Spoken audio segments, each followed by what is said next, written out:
Hello, everyone. Omni-sensei here with What If I Was Reborn as NAOYA ZENIN, Part 2. If you enjoy this content, please smash the like button. If you haven't already, please subscribe to the channel. Don't forget to check out the original story linked in the description. I hope you enjoy listening to it. Facing Gojo Satoru, the man destined to become the strongest, Naoya let out a quiet sigh through his nose. He understood the truth. In the grand scheme of things, he might never reach the same unimaginable heights as Gojo. The Six Eyes user's potential was limitless, his growth curve absurd. But right now, things were different. Naoya's eyes burned with absolute conviction as he stared down his rival. In this moment, he could win. He would win. And when he did, he'd carve his name into the very fabric of Jujutsu history, as one of the few to defeat Gojo Satoru. Gojo's ever-present grin sharpened into something more feral. That look in your eyes. You really think you can do it, huh? Forget about it, Naoya. I'm the strongest, Gojo said, his voice calm, but laced with complete and unwavering confidence. Naoya smirked, his tone razor-sharp. Well, unfortunately for you, I'm stronger than you at this point.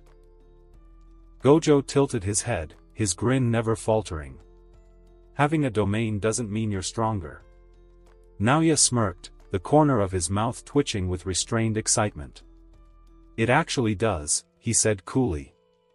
Although, I won't be using it in this fight. Gojo raised an eyebrow, intrigued. Oh? Holding back already? Naoya's eyes narrowed. He couldn't risk it. If Gojo saw his domain now, it might accelerate his growth. He could figure it out faster, learn something that was never meant to be learned this early. It could fracture the fragile threads of fate, creating butterfly effects Naoya couldn't predict or control. That wasn't a risk he was willing to take. Not yet. So Naoya let his smirk widen, draping caution in familiar arrogance. Where's the fun if I end this too quickly? Gojo's grin turned razor-sharp. Someone's feeling nostalgic for hospital food. In one fluid motion, Naoya raised his hand, fingers curling like a spider's legs. Shall we begin? The air chilled as Gojo slowly removed his sunglasses, folding them into his pocket. I'm ready when you are. A heartbeat of silence. Then, the world exploded into motion. Boom. The moment their fists connected, the world shattered. A shockwave of gold and blue erupted outward, flattening trees like dominoes and sending a storm of splintered wood into the sky.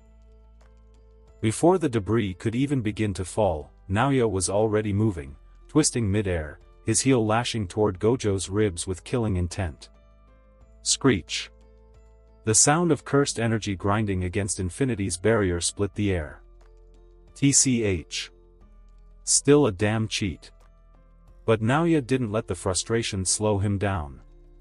The second his feet touched the ground, domain amplification surged over his skin like liquid shadow, and he launched a sharp jab toward Gojo's chest. Infinity flickered. It was weakening, neutralizing. But not fast enough. Gojo's hand flicked. Blue. Space itself collapsed, and Naoya's body became a projectile pulled very fast toward the forest. Crash, crack, boom. Tree trunks exploded as he tore through them, his body carving a brutal trench through the forest. Dirt, bark, and shattered wood erupted in his wake, the force of his impact sending tremors through the earth. Finally, after what felt like an eternity of crushing momentum, he wrenched himself to a stop, knees digging furrows into the dirt, one arm braced against the remains of a shattered oak. Gojo appeared near him, hands casually in his pockets, the usual cocky smirk dancing on his lips. Was that a little rough for you? Heh, that tickled. Naoya raised his eyes slowly, wiping a trickle of blood from his mouth. 2 minutes, he said, voice calm, almost indifferent. Gojo arched a brow. What? Naoya stood up straight, cracking his neck as cursed energy began to ripple around him. That's how long this fight is going to last. Gojo's smirk faltered ever so slightly. You're setting a timer on me now? That's pretty bold. Gojo's 6 eyes suddenly caught a sudden shift in Naoya's body. Out of nowhere, Naoya's cursed energy reserves were rising rapidly, doubling, tripling in an instant. This binding vow didn't just amplify his cursed energy. It boosted his physical stats, output, and even his instincts. And after his previous battle with that cursed spirit, Naoya had realized something even more interesting. The vow also enhanced the power of his domain expansion clashing power.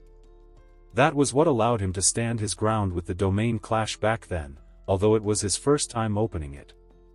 So that's it, Gojo realized, his grin never fading. A binding vow that buffs him temporarily. Interesting. But before he could process it further, Naoya vanished. The air cracked where he once stood, the sound of displacement sharper than thunder. He reappeared behind Gojo in an instant, speed now utterly ridiculous, a blur even the 6 eyes could barely track. Naoya reappeared behind Gojo, cursed energy flaring violently around his limbs. With precision honed to a deadly edge, his fist shot forward, aimed straight for Gojo's blind spot. But Gojo tilted his head just slightly, a grin still dancing on his lips. Clash. Their limbs collided again. Naoya's punch met Gojo's forearm, and for the first time, Gojo slid back from the force. Fast, Gojo muttered, eyes narrowing. Way faster than before. Naoya didn't let up. He pressed forward with a barrage of high-speed attacks, punches, kicks, elbow strikes, each one sharper, faster, and more precise than the last. Domain amplification coated his blows, allowing some to graze the edge of Gojo's infinity, inching ever closer. Gojo blocked and evaded, his 6 eyes processing the overwhelming data in real time, but even he was starting to feel the pressure. If this keeps up, he'll land a hit. A flicker of excitement sparked in Gojo's gaze. I only have 2 minutes, Naoya thought, fists blurring. And I'll use every damn second of it to put you down. Gojo's foot slid back through the dirt, leaving a shallow trail as he barely deflected Naoya's latest strike. Naoya's speed was no longer just fast, it was overwhelming. This version of Gojo at this time can't use any form of teleportation at all, although he can track Naoya with his 6 eyes, but he can't react as fast or make a counterattack. Then it happened. A clean hit. Crack. Naoya's fist connected with Gojo's ribs. Just barely past infinity, the domain amplification finally piercing through. Gojo's eyes widened a fraction. Naoya's smirk widened a lot more. Got you. Gojo's body was sent skidding sideways, crashing through a boulder. Dust exploded outward as Naoya dashed after him like a missile, pressing his advantage. Gojo coughed as he rose from the rubble, wiping a trickle of blood from the corner of his mouth. For the first time in his life, Gojo Satoru had been struck, truly struck. By someone who wasn't supposed to be able to touch him. Not by surprise, not by a trap. Head-on.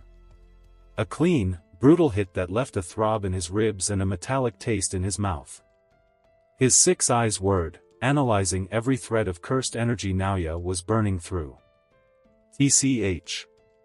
He's still accelerating. Gojo thought, clenching his jaw. Naoya didn't give him the luxury of standing still. He was already there. Boom.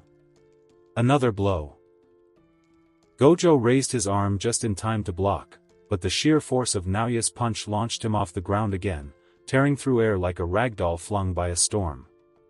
If this continues. Gojo realized mid-air, his thoughts sharpening under pressure, I might actually lose. Naoya was relentless. Before Gojo could land, he was already there, above him, silhouette framed against the fractured sky. Both palms slammed downward. Crack. Gojo hit the earth like a meteor. The ground cratered under him, earth and rock erupting outward in a brutal shockwave. Trees bent backward from the blast, birds scattered in frantic flocks, and for a moment, everything fell silent. "He's so damn fast," Gojo growled, rising from the rubble. Dust clung to his uniform. Blood was at the corner of his mouth. He adjusted his stance, teeth clenched. His fingers twitched. "Maximum output, blue." Gojo roared, snapping his hand forward. A deafening whoomph shook the entire forest as cursed energy twisted reality itself. Space collapsed inward in a violent implosion, the very air screaming as it was torn from its place in the world. The gravitational pull was so intense that it began ripping the already shattered landscape apart, trees uprooted and shredded, massive chunks of earth crumbling and getting sucked toward the singularity. Gojo's hands moved with precision, controlling the core of the technique like a conductor guiding a violent symphony. He wasn't aiming blindly, he was sculpting the destruction, clearing out the terrain, uprooting any potential cover Naoya could use. And if he could land a hit? Even better. "Let's see you dodge this," Gojo muttered. Blue's pull intensified, and for a moment, everything was being consumed. Then, a flicker.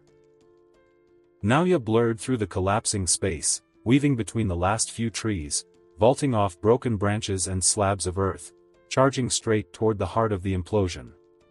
"He's charging in again?" Gojo's eyes narrowed, instincts flaring. "No. He's aiming for the blind spot in the technique." Naoya launched himself into the air, twisting mid-flight. A thin veil of cursed energy shimmered around him like a cloak, domain amplification, humming with raw power. For a split second, it cancelled the crushing pull of blue, letting him slip through the chaotic gravity like a knife through silk. Wham! Naoya's hand clamped down on Gojo's wrist, locking it in place before the sorcerer could redirect the attack. "Gotcha." Then the barrage began. Fists blurred, each blow reinforced with brutal precision. Naoya didn't just strike, he overwhelmed.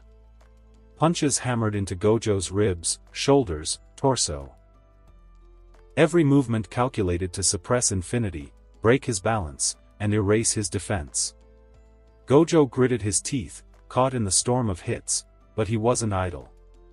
His free hand curled back, cursed energy swirling like a cyclone. "You want a counter? Here." Crack. His fist rocketed forward, a blue-enhanced strike, and slammed into Naoya's gut. Naoya's eyes widened, spit flying from his mouth as the force exploded through his core. Boom! The hit launched him backward, crashing through what remained of a boulder, flipping and tumbling through the air like a broken doll. But he twisted mid-flight, muscles tightening, and slammed into the ground on his feet, barely upright. Blood ran down the side of his mouth, his breathing ragged, yet that grin, crooked and defiant, never left. "That hurts like hell," Naoya thought, wiping his mouth. 30 seconds left, huh? Both stood in the clearing, bruised, bloodied, barely holding themselves together. And yet, both smiled. Cracks of tension split the air as cursed energy surged again. "Damn it, domain expansion." Naoya roared, the frozen air shattering like glass around him, his will boiling over. He didn't care anymore. He wanted the win. No, he needed it. Reverse technique, red. Gojo, without hesitation, tried to use a technique that he couldn't possibly use at his current skill, just so he wouldn't lose. And just as both of them unleashed. A third presence exploded into the clearing, slamming between them like a thunderclap. "That's enough." Suguru Geto landed with force, his voice cutting through the madness like a blade. His hair whipped in the cursed wind, and his aura was furious. "At this point, you guys are trying to kill each other," he barked, looking between the two like they were rabid animals.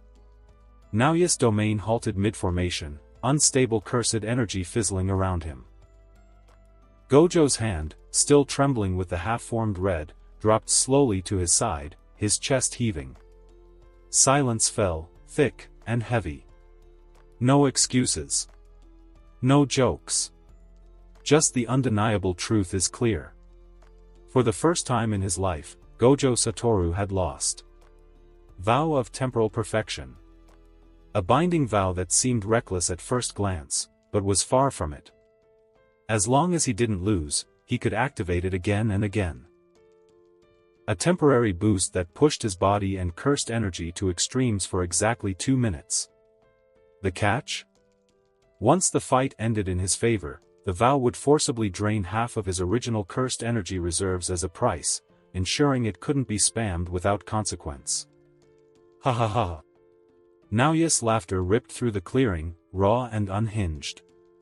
Blood streaked his chin as he pointed a shaking finger at Gojo. You lost, Satoru. His voice cracked with adrenaline. Say it. Say you lost. Gojo didn't respond, his white hair fell over his eyes like a curtain. So this is what it feels like, to lose. He stood there, fists clenched at his sides, the dust still drifting around him in the aftermath. All his life, he'd stood alone at the top. Born special. Called a prodigy before he even understood the word. The world shifted the moment he entered it.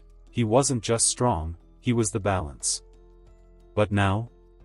For the first time, he had lost. And if this were a real fight, he'd be dead. And Naoya? Naoya's laughter grew louder, wild, unrestrained, borderline hysterical. Geto glanced between them, Gojo, silent and trembling in place, and Naoya, grinning like a man possessed, drunk off victory. TCH. Geto clicked his tongue, looking away in disgust. You happy now? Naoya wiped a smear of blood from his mouth, the rush of battle still surging in his veins. More than ever. Gojo finally lifted his head. His eyes, half-veiled beneath pale bangs, met Naoya's directly. No rage. No excuses. Only calm, bitter acceptance. You won. A beat of silence followed. But both Geto and Naoya noticed it. Something subtle. Something off about Gojo. His cursed energy was still present, but it felt heavier. Quieter. Colder. Naoya's smirk widened. But for once, he didn't say a word. He didn't need to. Gojo admitting defeat said everything. This fight's over, Geto muttered. His tone was sharp, almost like a scolding. Both of you, go to Shoko. Now. Your injuries aren't a joke. Gojo didn't speak. He simply turned away, slow and deliberate, his back to them as he started walking, each step heavier than the last. Geto watched him for a second longer than necessary. I've never seen him like that, Geto said under his breath. Whatever, Naoya finally muttered, the grin on his face slowly fading as he turned and began walking away. Later, at Shoko's clinic. The air was thick with the scent of antiseptic and blood.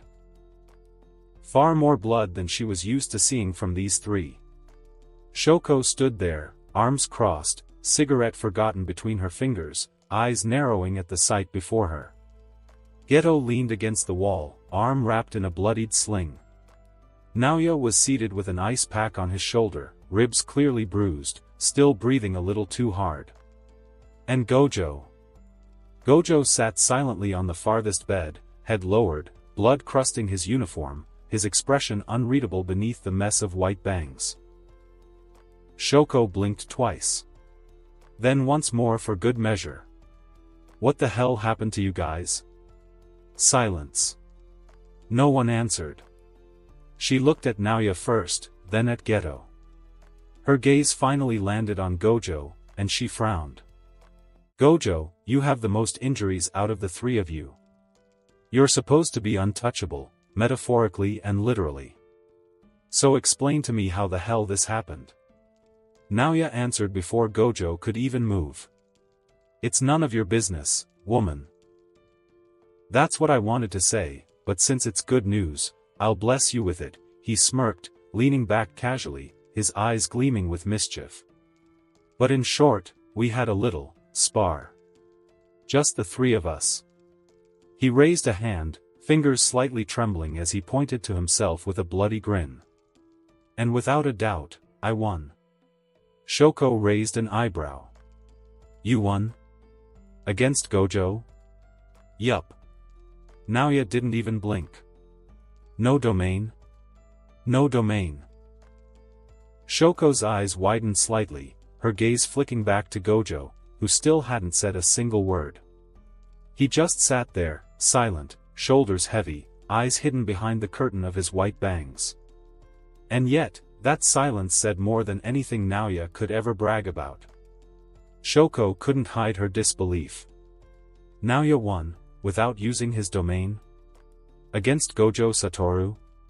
Even if Gojo was only 15 and hadn't unlocked his domain yet, he was still Gojo.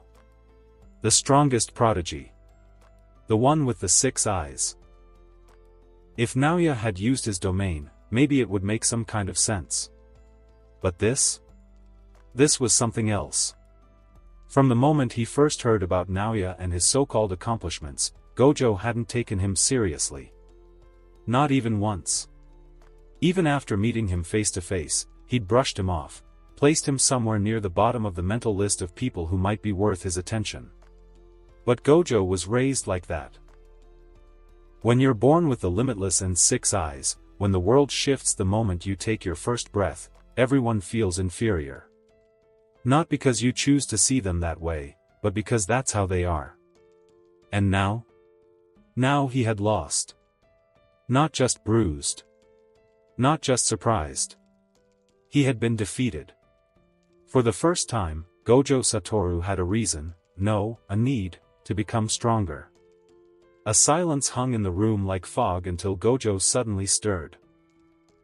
He stood, slow and deliberate, his movements no longer heavy with defeat but laced with something else, resolve. He turned toward the door, hand on the frame, before glancing over his shoulder. "Naoya," he said, voice calm. Too calm. "I had fun today. Fighting you." Everyone turned toward him. Naoya blinked. Then Gojo added, eyes glinting faintly behind his bangs. "Don't expect the same thing next time." The cursed energy around him flared for just a second.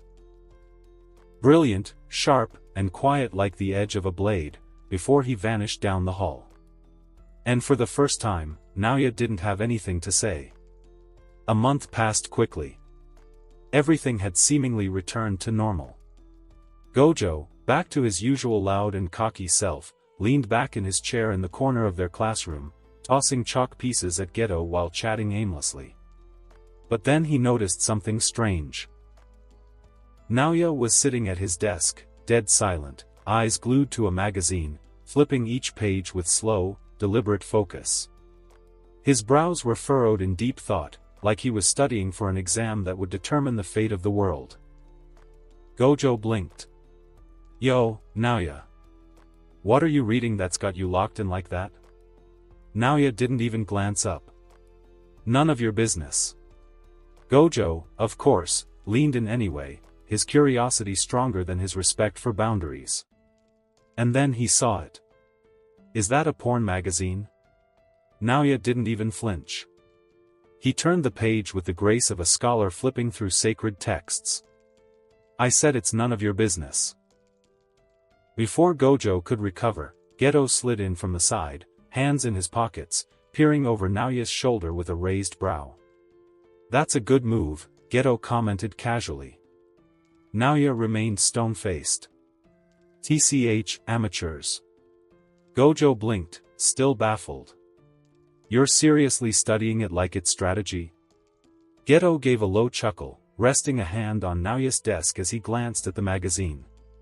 "Well, they do say knowledge is power." Naoya didn't look up. He turned another page like it was the most normal thing in the world. "You two are exactly why I believe in superiority." Gojo's lips curled into a lopsided grin. "I owe you an apology, bro. I wasn't familiar with your game." Naoya side-eyed him. You still aren't. Just then, the classroom door creaked open. Shoko stepped in, arms crossed, raising an eyebrow at the little group huddled together like middle schoolers caught doing something dumb. What are you guys gathered around? She asked, casually approaching. The second her eyes landed on the magazine in Naoya's hands, that magazine, she froze. A long, heavy pause. Then she blinked. Slowly. And looked at them like they were the filth under her shoe. Seriously? Shoko said flatly. Gojo scratched the back of his head, grinning like a fool. It's not what it looks like, okay, no, it's exactly what it looks like. Geto gave a sheepish shrug. Educational purposes. Naoya didn't even flinch. You wouldn't understand. Shoko sighed, turning around and walking back toward the door without another word. Trash. All of you. The door shut behind her. Gojo whistled. Man, she looked at us like Naoya when he see a woman. So true, Geto responded. Naoya closed the magazine with an exaggerated flick of his wrist and stood up, ignoring them. Did you guys hear about the Kyoto sister event coming up? Gojo immediately perked up, his usual cocky grin spreading across his face. The Kyoto Goodwill event, huh? Yeah, I heard about it. I also heard that the Kyoto students are pretty weak too. Is it actually going to happen? Even though they know it's going to be completely one-sided and unfair? I kind of feel bad for the Kyoto students, Geto said, his tone a mix of amusement and indifference. Naoya snorted. It doesn't matter if there's no balance. It's a tradition that must happen every year for some reason. They'd never stop it, even if they wanted to. Gojo chuckled. Yeah, they could try, but the old heads would never let it slide. It's like a pointless ritual at this point. Naoya glanced at both of them with a small smirk. I wouldn't call it pointless. They need a reality check, and this event gives them that. Besides, it's not like they're completely useless, just vastly outmatched. Gojo leaned in with a teasing grin. Stop the cap, Naoya. You just want to bully someone. He kneeled on Naoya's shoulder casually. Naoya didn't flinch. He simply shrugged, looking unfazed. Isn't that what we're all here for? To remind them of their place. Geto snorted, amused by the back and forth. You two are something else, he muttered, shaking his head. You must have some humility. A week passed quickly, and the day of the Goodwill event finally arrived. Inside the classroom, the four of them were gathered. Gojo lounging across two chairs, Geto reviewing the event schedule with mild interest, Shoko sipping canned coffee, and Naoya quietly flipping through his phone. Gojo's eyes darted over just in time to catch a glimpse. Naoya, did you change your phone wallpaper? Naoya didn't look up. Why do you care? Because I saw it, Gojo grinned, inching closer. Wait, is that you shirtless? Shoko nearly choked on her coffee. No way. Naoya calmly closed the flip phone with a snap. Cut the bullshit, Gojo.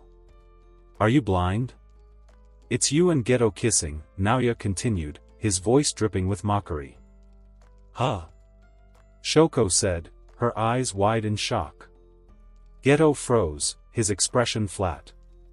Naoya, I swear to God. But before anyone could respond, Principal Yaga entered the room, attracting all the attention. Did I interrupt something? Yaga asked, his voice deadpan as he looked at the group. Shoko cleared her throat, quickly composing herself. No, nothing at all. Just some typical nonsense. She shot a quick glare at Naoya, who was still nonchalantly leaning against his desk. Then let me inform you. The event that will happen in 2 hours from now, when the Kyoto students will show up, Principal Yaga said, his voice gruff as usual. It will be a team battle today, and tomorrow will be individual fights. he continued, his gaze sweeping over the room. However, to his frustration, he noticed that except for Shoko, the rest of them weren't paying much attention at all.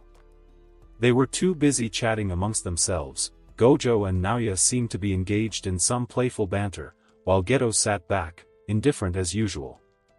Even Shoko, who had been trying to maintain some semblance of seriousness, sighed, rubbing her forehead. Naoya glanced up, not at all fazed by the interruption. Yeah, we heard you. Team battle, tomorrow's individual fights. Got it. He waved a hand dismissively. Gojo smirked, his usual grin plastered across his face. Relax, Yaga. We can just send Geto's new captured cat-like cursed spirit, and it'll mop the floor with them. Yaga, already tired of their lackadaisical attitude, took a deep sigh, rubbing his forehead. He had no illusions about how the event would unfold. The Kyoto team didn't stand a chance. In fact, unless some kind of divine intervention occurred, it was pretty much a foregone conclusion. He could almost hear the inevitable whining from the Kyoto students already. Just don't come late, Yaga muttered as he turned toward the door, clearly over the whole situation. Gojo swung his arms behind his head as they walked, the picture of casual mischief. Hypothetical for you, Naoya, 24 hours where all crimes are legal. What are you doing? Geto chuckled, amused by the question. Finally, a question tailored for our resident delinquent, he teased, smirking at him. Shoko, walking beside them, didn't say anything, but the curiosity was written all over her face as she glanced at Naoya, waiting for his response. Naoya, for once, paused and thought for a second. His usual smirk didn't fade, but there was a brief flicker of consideration in his eyes before he finally spoke. None, he said simply, his tone deadpan. Because they're now legal. The others blinked at him, a mix of confusion and amusement crossing their faces. Gojo looked like he was about to burst out laughing, but Naoya's response, though simple, was unexpected. A person who thinks all the time has nothing to think about except thoughts, Geto mused, shaking his head with a half-grin. Gojo scoffed playfully. It's no fun when it's legal. It's hard right now. But Shoko raised a finger and glanced at Gojo. He didn't say that because it isn't fun after it's legal. If he does a crime, it isn't a crime, because a crime is something illegal. And if everything is legal, then nothing is a crime. You should have asked, what immoral acts will you be committing? Geto said, turning to Gojo. Gojo opened his mouth, clearly ready to fire back with something ridiculous, but before he could respond, a familiar voice cut through the air. All of you are late, came the sharp, unmistakable bellow of Yaga from a distance. Meanwhile, across the training field where the Kyoto students had gathered, the atmosphere couldn't be more different. Where Tokyo's air buzzed with laughter, Kyoto's felt heavy, burdened with pressure and doubt. The 6 students stood in a loose circle, their principal, Gakuganji, looming nearby with his usual stern presence. Why are we the ones getting fed to the wolves? Ren muttered, voice thick with frustration. The 17-year-old paced in tight circles, one hand resting near the bow strap to his back. This doesn't seem to me a friendly exchange. Haruki, tall with a perpetually tired expression, sighed. We're up against both future heads of the Zenin and Gojo clans. Plus, that other guy, the one with the monstrous cursed technique. His voice dropped to a whisper at the end. What are we even supposed to do? Eri, quiet and soft-spoken girl but clearly nervous, looked toward their principal with a spark of desperation. Is it even worth trying, Principal Gakuganji? Can we just bow out? Forfeit with dignity? Before Gakuganji could open his mouth, Naraku stepped forward, his young voice cutting like a blade. Seriously? You're all pathetic. At just 15, he stood shorter than the others, but his presence was sharp and fiery. So what if they were born into prestigious families? That doesn't make them gods. You sound like you're already begging for mercy." His eyes burned with disdain as he scanned each of them in turn. "They're not unbeatable. They're just lucky. And frankly, watching you all tremble like this makes me sick." A tense silence fell over the group like a sudden fog. Even Principal Gakuganji paused, his eyes narrowing ever so slightly as he regarded Naraku with an unreadable expression. Finally, the old man spoke, his gravelly voice cutting through the thick air like a blade. "This event isn't about fear, it's about forging strength. If you step onto the battlefield already defeated in your mind, then you were never worthy of calling yourselves Jujutsu sorcerers." Eri looked down at her shoes, the weight of his words sinking in. Ren's jaw tightened, his fists clenched at his sides. Haruki remained quiet, his eyes distant, haunted by something unspoken. Hina, a stoic 15-year-old with soft pink hair tied back and icy blue eyes, stood motionless. Her katana rested at her hip, untouched. She hadn't said a word since the gathering began, because nothing anyone said mattered to her. Fear, encouragement, threats, they held no meaning. Kanzaki, tall and broad-shouldered, carried twin swords across his back. He let out a long, exaggerated yawn, stretching lazily like a cat. Whether he was bored or simply too confident to care, no one could tell. The silence stretched again, thick with tension and unspoken thoughts, until finally, footsteps echoed in the distance. The Tokyo students were getting closer. As they arrived at the meeting point with Principal Yaga, the 4 Tokyo students approached the Kyoto group with relaxed, almost lazy confidence. Their presence alone shifted the atmosphere. Naoya was the first to speak, a smirk tugging at the corner of his lips. Well, he drawled, eyes sweeping over the Kyoto team. "What do we have here? What do you think, Gojo?" Gojo pushed his sunglasses up slightly, revealing one sharp blue eye as he surveyed the group. Looks like we walked into a kindergarten graduation. Should we have brought snacks and juice boxes?" Geto chuckled under his breath, arms folded across his chest. "They don't look that bad. Scared, maybe, but not hopeless." Shoko sipped casually from her coffee cup, barely acknowledging the Kyoto students with more than a glance. "Honestly, I was expecting more dramatic tension. But this just feels sad." The Kyoto students stiffened. Naraku's eyes narrowed, lips curling slightly into a sneer. Hina's hand instinctively rested near her katana, and Kanzaki's yawn faded, replaced by quiet, watchful silence. Naraku's temples pulsed, the veins on his forehead visible with suppressed fury. He took a deliberate step forward, his eyes burning with defiance. "You think this is a joke?" he hissed, his voice low and jagged like broken glass. "Keep laughing while you can. Let's see if that grin stays when you're coughing up blood." Naoya raised an eyebrow, clearly entertained. He stepped forward, matching Naraku's intensity with casual disdain. "Oh," he drawled, a mocking lilt in his voice. "I heard your strongest between you is only first grade.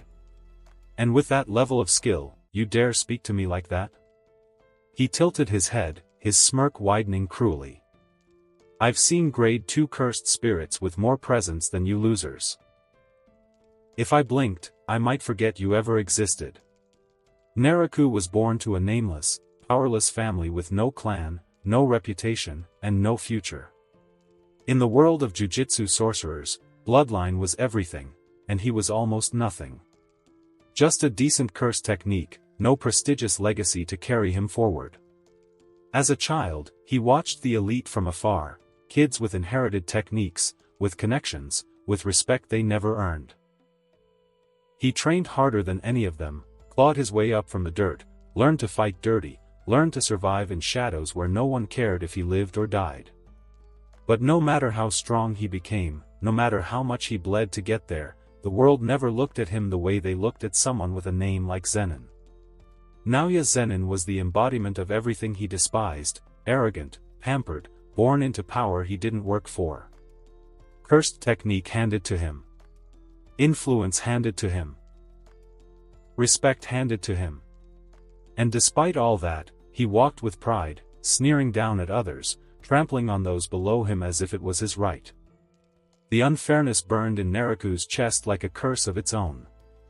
So he made a vow, he would burn down the old bloodlines. Tear apart the illusion of strength built on names and legacy. He would bring ruin to the clans that thought themselves untouchable. He wouldn't just defeat them, he'd disgrace them. And NAOYA ZENIN? He would be the first. Not just killed. Humiliated. Shattered. Dragged into the same mud where the nameless were forced to crawl. Only then would it feel right. Nariku inhaled slowly, burying the rage behind a mask of indifference. Now wasn't the time. He turned and began to walk back toward his group, each step measured, every muscle tight with restraint. That's when NAOYA's voice rang out behind him, sharp and venomous. Yeah, that's right, commoner. Know your bloody place. Nariku didn't stop walking. But something shifted. The air around him grew heavier, colder, like a silent warning pulsing from his cursed energy. His fists clenched at his sides, but he kept his pace steady. From the front, anyone paying attention could see it. The look in his eyes wasn't just anger, it was raw, undiluted hatred. Gojo tilted his head slightly, amused, a smirk dancing on his lips. Did you see his eyes, NAOYA? You might want to be careful. That kid's got the whole revenge arc loading. NAOYA scoffed, his grin widening with mock confidence. Don't make me laugh. Trash like him can stare all he wants, he'll still die face down in the dirt. Geto chuckled quietly, arms crossed. Bold words for someone painting a target on their back. NAOYA's smirk didn't waver. Let them aim. They'll miss. After a few tense minutes, the students from both schools made their way into the forest. Each team stood at opposite ends of the terrain, completely out of sight from one another, the battlefield stretching wide between them. Suddenly, a voice rang out from the loudspeaker positioned at the edge of the battlefield, strong and clear. Welcome, students of Tokyo and Kyoto Jujutsu High, to the first day of the annual Sister School Goodwill event. Today's event will be a team battle, held in a designated, cursed spirit-infested area. Your objective is simple. Exorcise more curses than the opposing team within the allotted time. Victory goes to the school with the highest exorcism count. Engagement with opposing students is allowed, but remember, this is not a death match. Injuring is acceptable. Killing is not.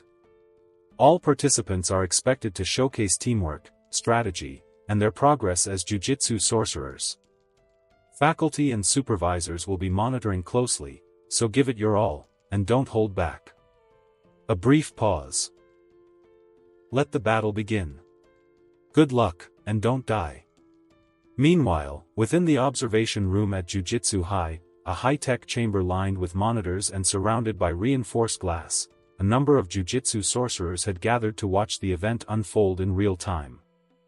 The atmosphere was focused but calm, filled with the quiet hum of equipment and the occasional murmur of conversation. Thank you for coming and assisting with forest surveillance, Mei-san, Yaga said, giving her a respectful nod.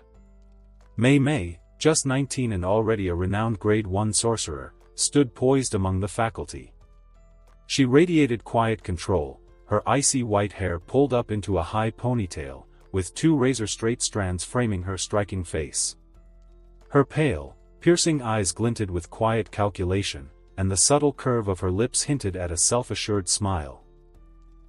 Dressed in a sleek black high-collared blouse, cinched with a light gray tie and paired with tailored high-waisted trousers, Mei looked every bit the disciplined, sharp-edged professional she was known to be. Her style, like her cursed technique, was clean, effective, and unflinching. Of course, she replied smoothly, adjusting her gloves with a casual elegance. I'm expecting a very generous paycheck. She turned her gaze back to the monitors, where live feeds flickered with movement from within the cursed forest. After all, she added coolly, I don't do charity. Thanks to her black bird manipulation technique, several of her crows soared silently over the battlefield, sharing their vision with her and feeding real-time footage to the room's displays. Every rustle, every cursed spirit encounter, she saw it all, sharp and clear. Yaga, arms crossed, glanced at her briefly. Did Yutaheim come with you? Mei shook her head slightly, never taking her eyes off the screen. She's on a mission right now, she said simply. Yutaheim, just 18 and already a second-grade sorcerer, had been shadowing Mei for the past few months, sharpening her skills, gaining field experience. It was part of the preparation period required for her semi-grade 1 recommendation. Her absence today wasn't surprising. Fieldwork was crucial if she wanted to move up in the Jujutsu world. Mei didn't elaborate. She didn't need to. If Yutaheim was worth recommending, she'd prove it with action, not words. Deep inside the forest, Naoya strolled behind his group, absent-mindedly flipping through a hidden +18 magazine he had tucked into his sleeve. A smirk tugged at his lips, but it quickly vanished as his eyes caught sight of several crows perched unnaturally still on the branches above. He raised an eyebrow. That cursed technique, those are no ordinary birds. That's Mei's work, he thought. So she's here too, huh? Without looking up, he called out casually, Hey, Gojo. Do you know anything about Mei? Gojo turned to him with a raised brow, slightly caught off guard by the sudden question. Yeah, of course. She's a known sorcerer after all, I've met her a couple times. Why? Naoya asked with curiosity, is she from the Gojo clan? His voice casual, but his mind was racing, recalling vague theories he'd read online in his previous life. Gojo's usual smirk faded for a second. He stared at Naoya, unsure if he should even answer. Yes, he said finally. But that was before. Before? Naoya pressed. Gojo sighed and glanced around. Just don't go spreading this, alright? His gaze swept across the group, Naoya, Geto, and Shoko, who had been quietly listening from the side. The Gojo clan kicked her out when she was younger. Said her cursed technique wasn't strong enough to be worth keeping. Shoko raised an eyebrow. Seriously? Yup, Gojo said, clearly annoyed. They called her technique weak. All because it didn't fit their precious idea of inherited power. TCH. Naoya scoffed. And you're always preaching about how my clan is full of scumbags. What a joke. That's some double standard shit right there. Gojo frowned but didn't argue. Her branch of the family, they had their own part to play in how things went down. But I'm not gonna talk too much about it. He shoved his hands into his pockets, his tone shifting. Let's just say the Gojo clan hasn't exactly earned their moral high ground either. Elsewhere in the forest, Ren crouched behind a thick tree trunk. He scanned the shadowed terrain, senses tuned to the cursed energy pulsing in the distance. They're underestimating us too much, Ren muttered, glancing over his shoulder at his teammates. If we start clearing curses before they even make a move, we've got a real shot at winning this. Wait, where are Hina, Kanzaki, and Naraku? Haruki asked, frowning as he scanned the foggy trees. Huh? They were just here a second ago, Eri said, blinking in confusion. Why'd they have to wander off now? Ren sighed, rubbing the back of his head in frustration. Meanwhile, on the opposite end of the forest, after asking Gojo about the locations of nearby curses using his 6 eyes, the group had scattered in different directions, ready to hunt. Only Shoko remained by Gojo's side, uninterested in the rush. Naoya walked casually along a dirt path, flipping through his adult magazine with a bored look. Sunlight filtered through the tall trees, casting dappled shadows across the forest floor. It was quiet, until he noticed a figure standing ahead. A girl with pink hair. Hina. She stood still, not saying a word, her cold gaze fixed on him. Her hand slowly moved to the hilt of her katana. Without hesitation, she charged forward. Naoya didn't even bother looking up from his magazine. With a lazy step to the side, he dodged the slash with minimal movement, the blade cutting through the empty air where he'd just been. TCH. So aggressive, he muttered, flipping to the next page. Can't even enjoy some peace under the sun, without a woman come to ruin it for me. Hina landed, pivoted smoothly, and slashed again, faster this time, with sharper intent. Her expression hadn't changed. Naoya finally glanced up, one eyebrow raised. With a bored sigh, he tilted his head just enough for the blade to miss, letting it pass inches from his cheek. "You're really committed to this silent treatment, huh?" he said, closing the magazine with a soft snap. "Fine. Let's dance." He tucked the magazine into his back pocket and cracked his knuckles. His cursed energy sparked faintly, barely visible, as if even his power was yawning. "You got one more try before I get serious," he added with a crooked smirk. "So make it count, Pinky." Hina knew Naoya was strong, anyone could feel that just by standing near him, but she hadn't expected the gap to be this wide. His casual dodge, his complete lack of effort, it irritated her more than she let on. Still, her expression didn't change. "New shadow style, simple domain," she said calmly. With a breath, she shifted into a precise stance. A shimmering aura rippled around her as she activated the technique, a perfect 2.5-meter dome of control. Within this range, anything that entered would be met instantly by her blade, her reflexes heightened, attacks instinctive and automatic. Naoya stopped walking, watching the domain form around her. His expression twisted with faint amusement. "Oh. A simple domain, huh? Cute," he said, voice low and taunting. He casually stepped closer, his foot brushing the edge of the radius. "Let's see if your reflexes can keep up." "Oh. A simple domain, huh? Cute," he said, voice low and taunting. He casually stepped closer, his foot brushing the edge of the radius. "Let's see if your reflexes can keep up." The moment Naoya's foot brushed the edge of the simple domain, Hina struck, a clean, flawless slash that should have taken his head off. Clink. 2 fingers. He caught her blade between 2 fingers. Naoya clicked his tongue, gripping the edge of the katana between his fingers like it was nothing more than a twig. "TCH, women and swords, you people just don't mix, do you?" "TCH, she muttered, returning her katana to its scabbard in one smooth, practiced motion.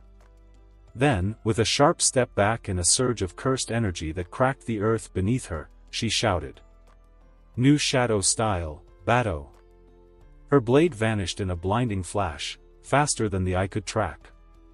A radiant arc of cursed energy ripped through the air, her precision fueled by raw anger. Nearly 80% of her cursed energy was poured into the strike. This wasn't just a technique, it was personal. But Naoya didn't even blink. He caught the sword with his bare hand. The cursed energy howled around them, the force enough to snap trees nearby, yet his grip held steady, fingers closed around the blade like it was a toy. "If I had your level of skill," he said flatly, not even looking at her, "I'd kill myself just to respawn with better stats." Then, without breaking eye contact, he forced the sword back into its scabbard. One sharp, humiliating click. Hina stood frozen, unable to react. Unable to stop it. The most disrespectful thing she had ever experienced in her life. Naoya tilted his head, almost bored. "Now comes your punishment for thinking you could challenge me." In one fluid motion, he drove his foot into her stomach. The impact was brutal, a sickening thud as her body was launched backward, crashing into a nearby tree. Bark splintered. Air ripped from her lungs. She collapsed at the base of the tree, stunned and breathless, her vision spinning. Naoya dusted off his hands like he'd just taken out the trash. Calmly, he walked toward her and crouched, lifting her chin with one finger, deceptively gentle, in contrast to the brutal violence moments before. He studied her face with a detached, almost curious look, then let out a quiet scoff. "There are people watching," he muttered, his eyes flicking to the nearby tree. A single crow sat perched among the branches, silent and still. "Lucky for you," he added, straightening up. "Though honestly, that doesn't matter too much to me." With that, he turned his back on her and walked away, leaving the silence, and her pride, shattered in his wake.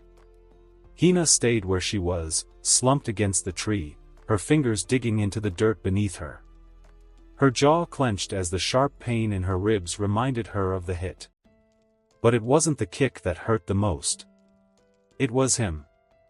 That smug, dismissive look. The way he held her chin like she was nothing. It burned deeper than the bruises. Her breath trembled as she slowly wiped the blood from the corner of her mouth. Tears welled in her eyes, not from the pain, but from something far worse. Rage. Shame. Humiliation. She had believed that if she performed well in this event, especially against someone like NAOYA ZENIN, maybe someone would finally take notice. Maybe the higher-ups would see her. Maybe she'd earn that promotion. That respect. That life she'd been clawing her way toward for years. But she hadn't realized. The gap was this big. She gritted her teeth, forcing herself to stand. Her legs trembled under her, but she didn't fall. She wouldn't let herself. Not again. Elsewhere in the forest. Geto exorcised 2 second-grade curses with ease. The ground steamed from residual cursed energy as he turned a corner, and came face to face with Kenzaki.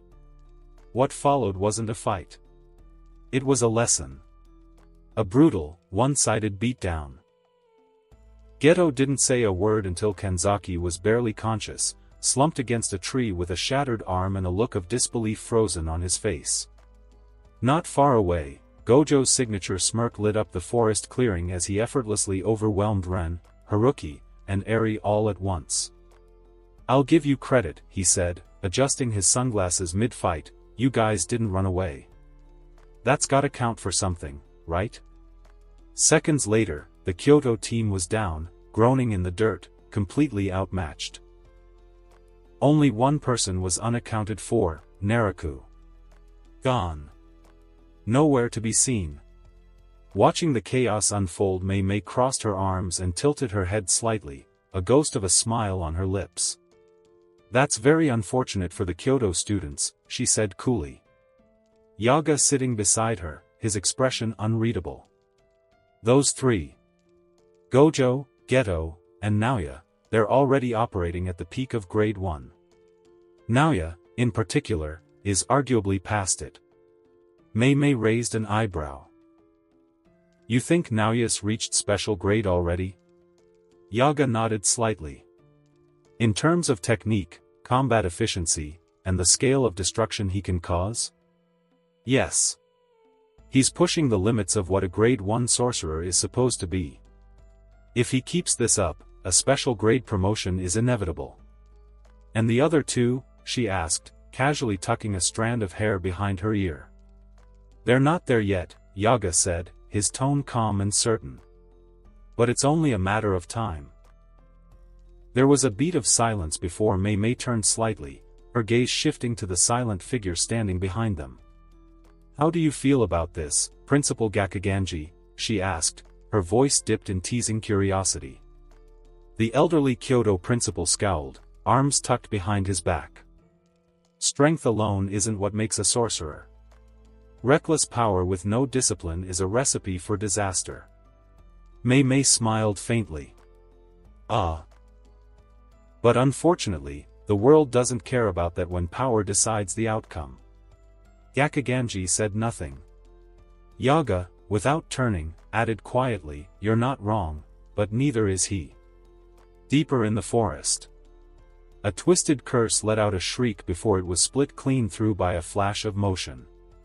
Purple flames licked across its body as it crumbled into ash and vanished, the only trace of it left in the air a faint, acrid scent. Naoya stood still, his hand casually lowering as the last ember faded. TCH. So boring. He pulled out his crumpled magazine again, flipping it open like he hadn't just erased a life form from existence. His eyes skimmed the page, disinterested. Now where was I? Suddenly, a gust of wind kicked up, followed by the violent crack of something massive crashing down. A gigantic hand, gnarled, veined, and brimming with cursed energy, slammed into the ground where Naoya stood. But he was already gone. A soft thud announced his landing a few meters away, one hand still holding his magazine, the other now tucked in his pocket. He clicked his tongue, his expression irritated. "You really just tried to pancake me mid-article? How rude." The massive hand retracted, shrinking and reshaping until it reformed into the arm of a man, muscles smoothing out, fingers curling. From the shadows stepped Naraku, his form now fully visible. Silent. Steady. Staring. Naoya raised an eyebrow, unimpressed. "Let me guess," Naoya drawled, tilting his head slightly. "You're the type that thinks if you don't speak, you'll seem more dangerous." He shut the magazine with a soft snap and let it fall to the grass beside him like it was more valuable than his opponent. Freaking commoners. Naraku didn't respond at first. He stood still, unervingly calm. Then, almost like a whisper carried by wind, he spoke. "You just talk a lot, Zenin," Naraku muttered. Naoya raised an eyebrow. Without another word, Naraku lunged forward. In that moment, the air shifted. His skin flushed unnaturally red, and his muscles swelled beneath his uniform. Blackened veins crawled across his forearms like ink under the skin. His cursed technique, hormonal curse, fleshcraft, had activated. Fleshcraft wasn't flashy at first glance. It didn't summon elemental powers or bend space. It worked inside, hijacking the body's biology using cursed energy. By manipulating internal systems like hormones, nerves, and organs, Naraku could force his body, or even someone else's, into altered states. Right now, he was using a technique called adrenaline overdrive, forcing his adrenal glands to flood his bloodstream with energy-enhancing chemicals. His strength, reflexes, and stamina surged inhumanly, but only for a short window. The side effects were brutal if overused. His punch cracked the ground beside Naoya, sending dirt and stone flying. Naoya sidestepped effortlessly, his hand lazily brushing away a pebble that grazed his jacket. "You are very predictable." Naraku didn't reply. His body began shifting again, this time more subtly. His posture tightened, shoulders broadening as puppet skin, a secondary application of his technique, restructured the muscle fibers in his arms. It allowed him to manipulate flesh and appearance on a fine scale, increase density, alter bone shape, even change his facial features if needed. He launched another attack, his arms twisting unnaturally mid-swing, reshaping themselves into a sharper, more brutal angle. Naoya blocked it easily, barely flinching, his face still bored. TCH. That's it? Even with the grotesque enhancements Naraku had forced upon himself, his limbs changing shape, his speed increasing, his cursed energy flaring, it was nothing in the face of Naoya's overwhelming power. Naraku's attacks were full of weight and strategy, each one an attempt to push Naoya, but it was clear, Naoya wasn't even trying. His stance didn't change, his expression didn't flicker. He simply flicked away Naraku's strikes like they were nothing. Why is he so strong? Naraku's mind screamed, the anger bubbling to the surface. He doesn't even try. How can someone like him be so far above me? His next strike came fast and low, aimed directly at Naoya's ribs. It was deceptive. He'd put everything into this one, pushing his limits to make it faster, heavier. Naoya blocked it with a single arm. The impact sent a jolt through the air, and for a brief moment, Naraku thought maybe he'd done it. Maybe he had finally landed a real hit. But Naoya didn't even budge. His feet slid back just slightly, carving a foot of dirt from the ground, and then Naoya's grin widened. "Oh. You hit harder than you look. That's rare for someone so ugly." "Why?" Naraku thought, his breath ragged. "Why? Why is he like this?" Naraku's grip tightened, his fist trembling as his frustration erupted inside him. "Why? Why?" His whispers grew louder and louder, the words spilling out of him like an uncontrollable flood. His voice shattered the air, filled with rage. "Why are you so strong? Why do you have everything without even trying? Why do you get to look down on people like me?" Naoya's grin widened further as if he were enjoying the show. "Getting loud now, huh? Is this the part where you cry?" he taunted, stepping toward Naraku with that trademark smugness of his. Naraku froze mid-breath. His fists clenched tighter, and for a moment, the air between them thickened with tension. He sighed heavily, letting his hair fall over his eyes, concealing the expression beneath. "I heard that you hate women," Naraku said, his voice oddly calm. Almost casual, like he was testing something. Naoya raised an eyebrow, caught off guard. "Huh? That's not true at all." He scoffed, waving the idea off with a lazy flick of his hand. "I love women. Just, my way of showing it is a little different from everyone else's." He smirked, completely unaware of the weight behind Naraku's words. Then Naraku tilted his head slightly. "You're grossly underestimating me." "Huh?" Naoya frowned. That's when it hit him. Not an attack, but the creeping realization. There was a faint sting in his arm. His eyes drifted downward. Something subtle. Almost nothing. But it had happened, during their clash. "You injected me, back then?" Naoya muttered, his tone shifting from smugness to suspicion. Naraku didn't answer. His hands were lowered. No stance. No smug grin. Just calm, unsettling certainty. "You're too fast," Naraku said quietly. "Too fast for me to land a real blow. So I didn't try. All I needed was a touch." Naoya's face twitched. "You're bluffing." "Am I?" Then Naoya felt it. Not pain. Not impact. But change. A heat began to creep through his chest. His breath hitched. His limbs felt light. Too light. Like they no longer moved quite how they should. His pupils narrowed. He staggered back half a step.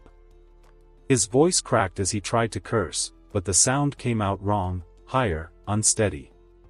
His torso constricted, waist cinching inward, like something inside was twisting, rearranging.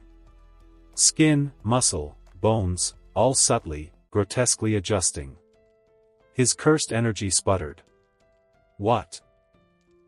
What the hell did you do to me?" Naoya hissed, his voice no longer fully his own. Naraku didn't blink. "Something that all people that know you close or just from rumors, something that you hate." Naoya clutched his ribs, gritting his teeth as his frame continued to shift. The change was delicate, but undeniable. Feminine muscle tone tightening. His voice dipping into something soft and breathy, a haunting contrast to his usual drawl. "You, bastard." Naraku tilted his head. No emotion. No malice. "Oh, don't worry," he said softly. "You'll still be strong." A pause. "Just, different." Then, like a dagger laced with mockery, he added in a whisper.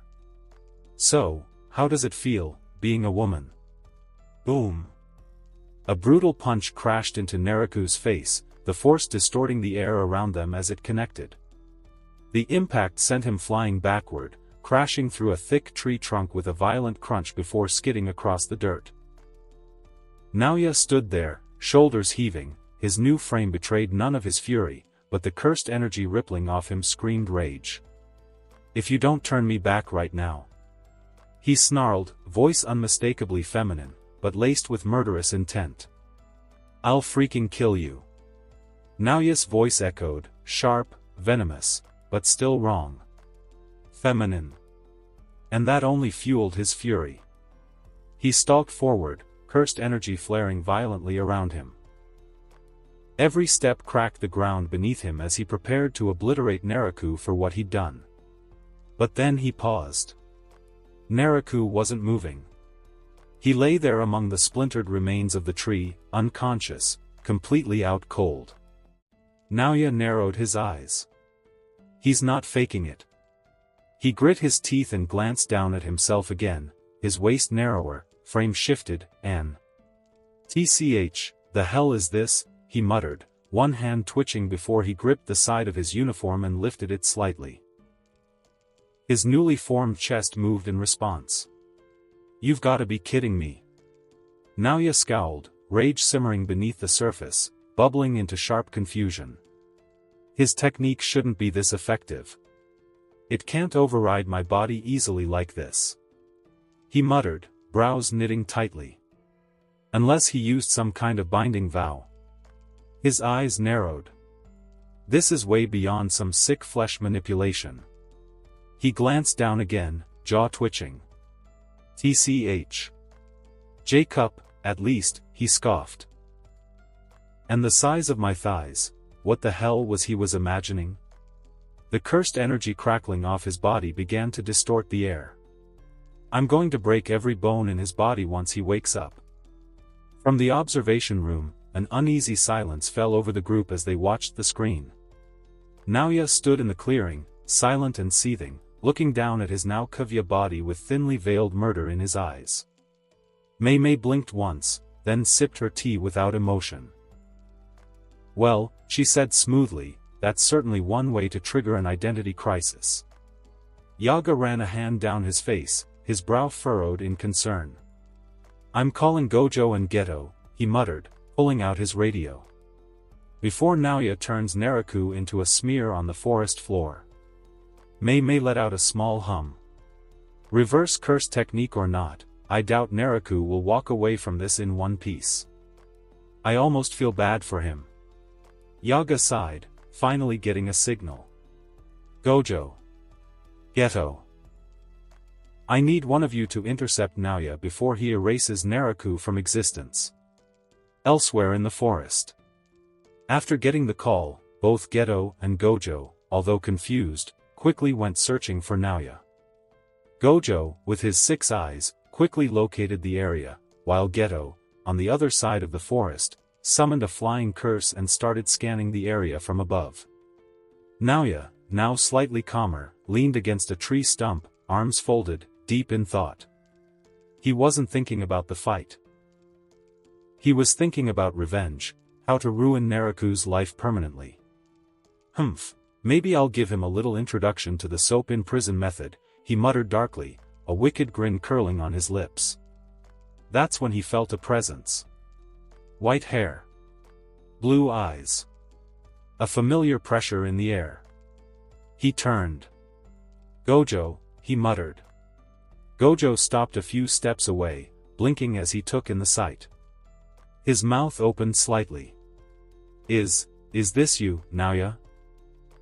He tilted his head, scanning with his 6 eyes to confirm the cursed energy signature. "Holy shit," Gojo said flatly. Naoya stood there, noticeably shorter now, previously eye level with Gojo, but no longer. His outfit clung to his body awkwardly, stretched taut over a frame it wasn't designed for. His curves were undeniable.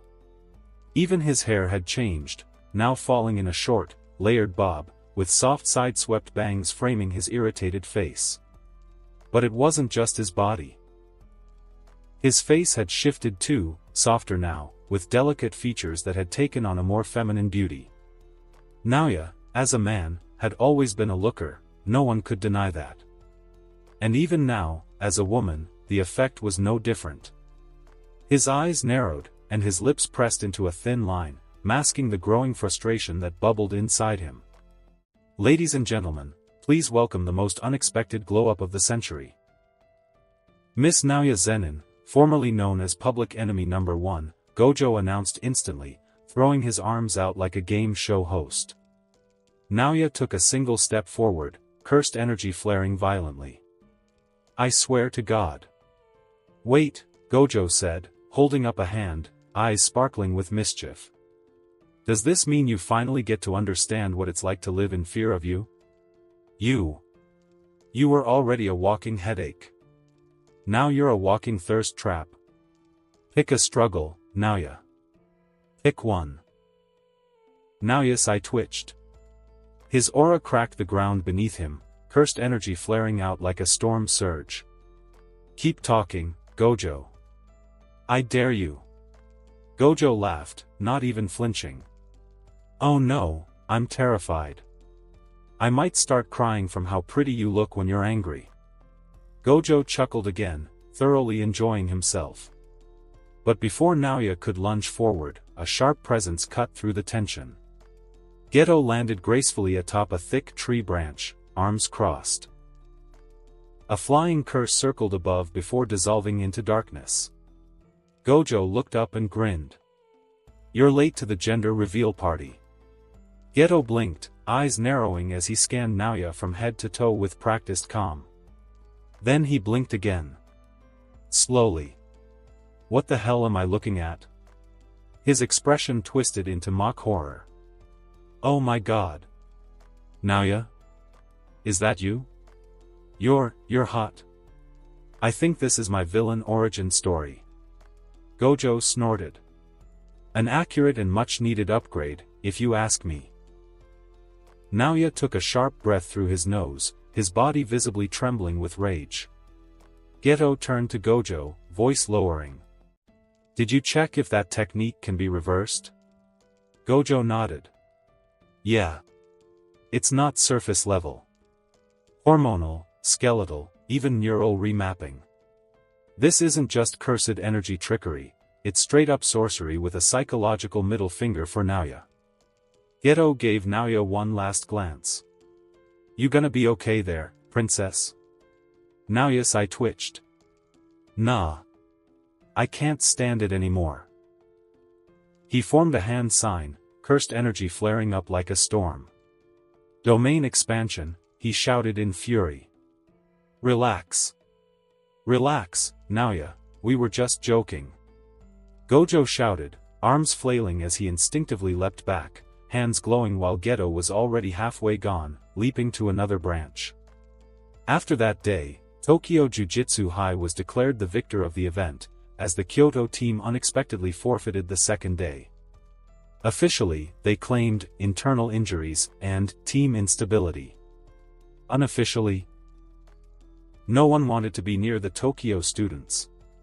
As for NAOYA himself, things didn't settle down. Even after Naraku woke up, bruised and bandaged, he flat out refused to undo the transformation. I'm not reversing it, he said, voice low but firm, eyes never leaving NAOYA's furious glare. You think this is a game?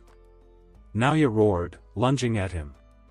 It took the combined force of Gojo, Geto, Yaga, and even Mei, who clearly did not get paid enough for this, to restrain him.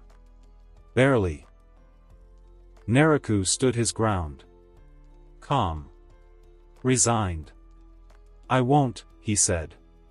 Because even if I did, you'd kill me anyway. And he wasn't wrong. Gojo leaned in behind Naraku, whispering, smart. Naraku had enhanced his curse technique with a binding vow in the heat of battle. A vow that came with two severe conditions. He could only use the gender reversal technique once a year. And only on someone he truly, deeply hated. And now, Naraku couldn't undo it, even if he wanted to.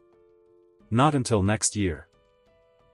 NAOYA sat on the examination table, arms crossed, legs bouncing impatiently. Across from him stood one of the most renowned doctors in the Jujutsu Society, a man known for his cursed technique, Eye of Wisdom. So? Naoya asked, voice cold. The doctor adjusted his glasses, the glow from his cursed technique fading slowly. Your body is almost completely transformed into that of a female, he said.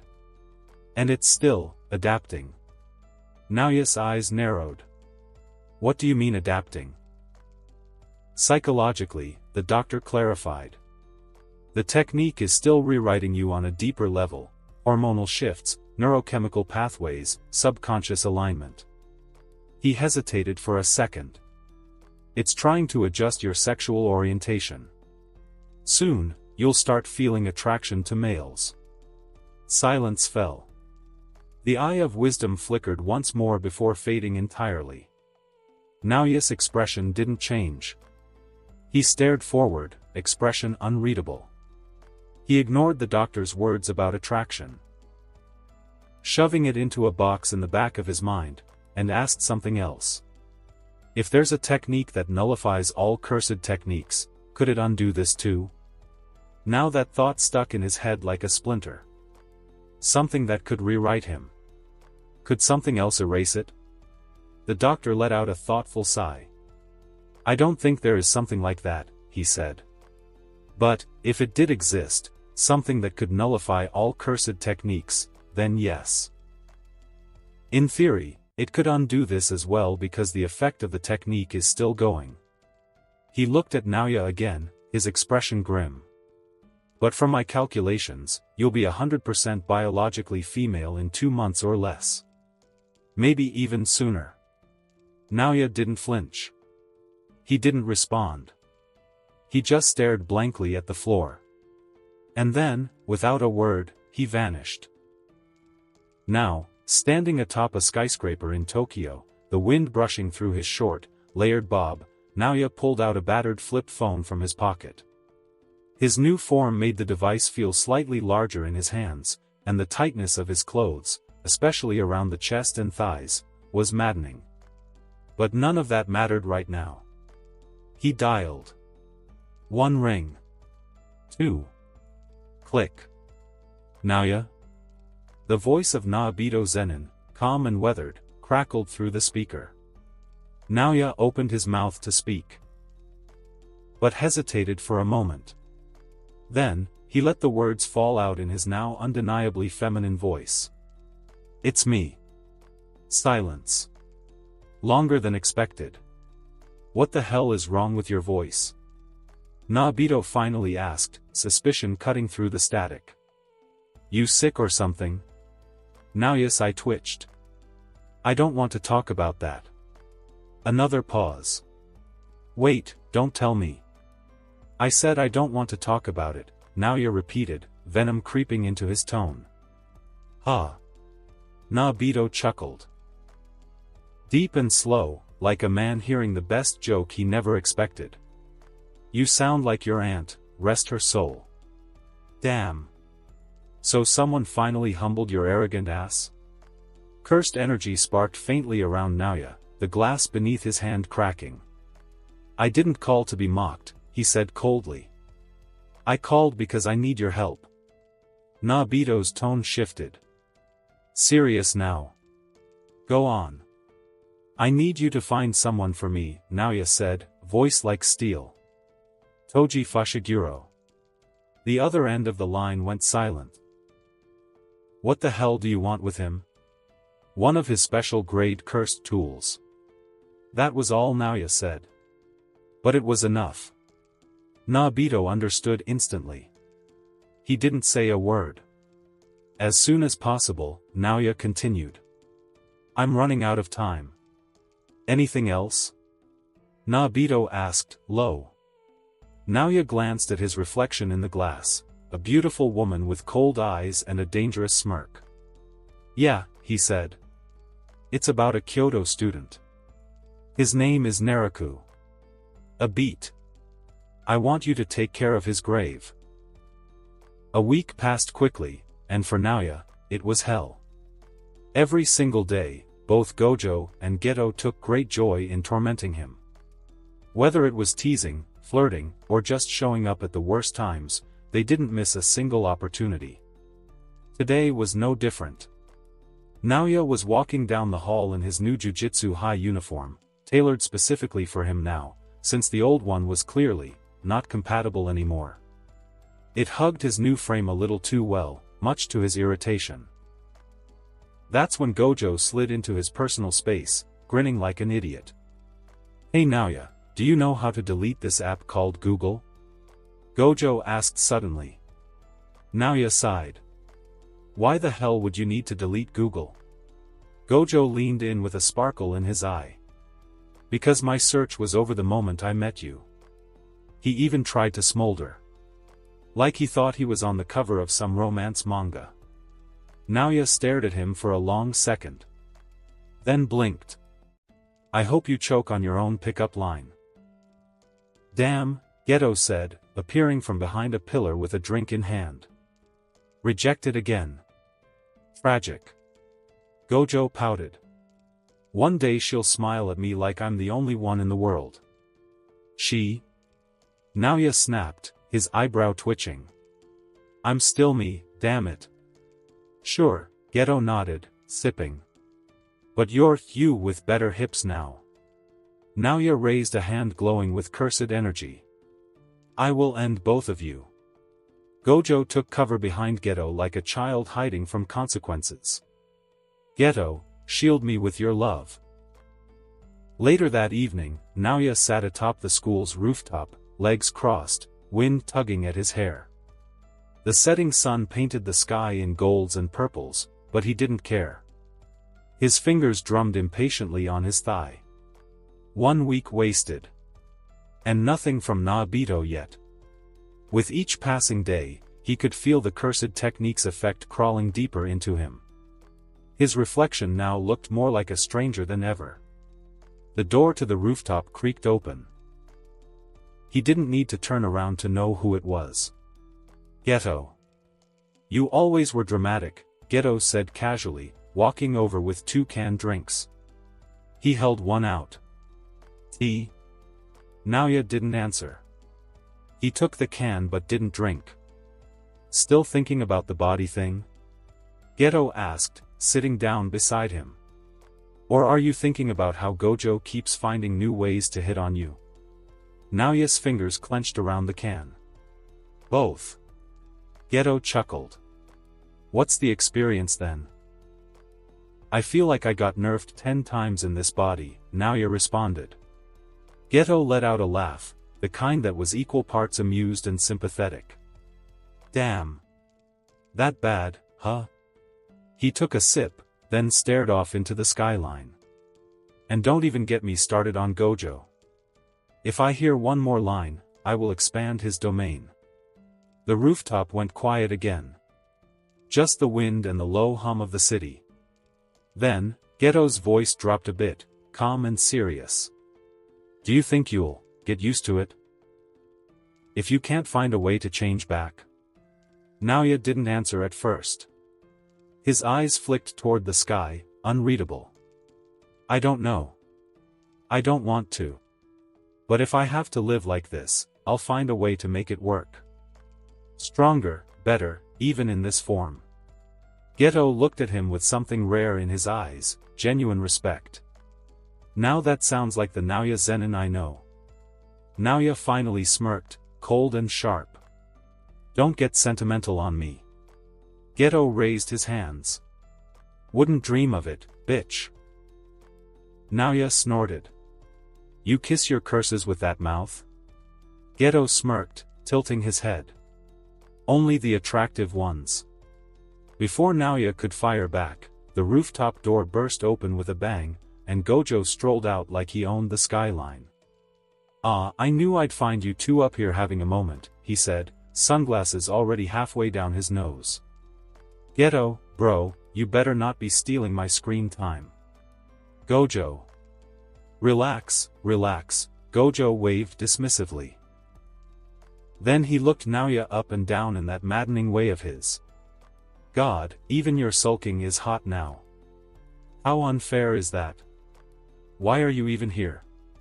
Naoya snapped, his tone sharp and tired. "Oh, right. Plot reasons. Gojo grinned and pulled out a folded map from his coat like some magician revealing the finale of a cheap trick. You wanted to return to normal, right? According to this map, there might be a special grade item that could help you. Naoya didn't light up. Didn't even raise an eyebrow. He just stared blankly, unimpressed. Where?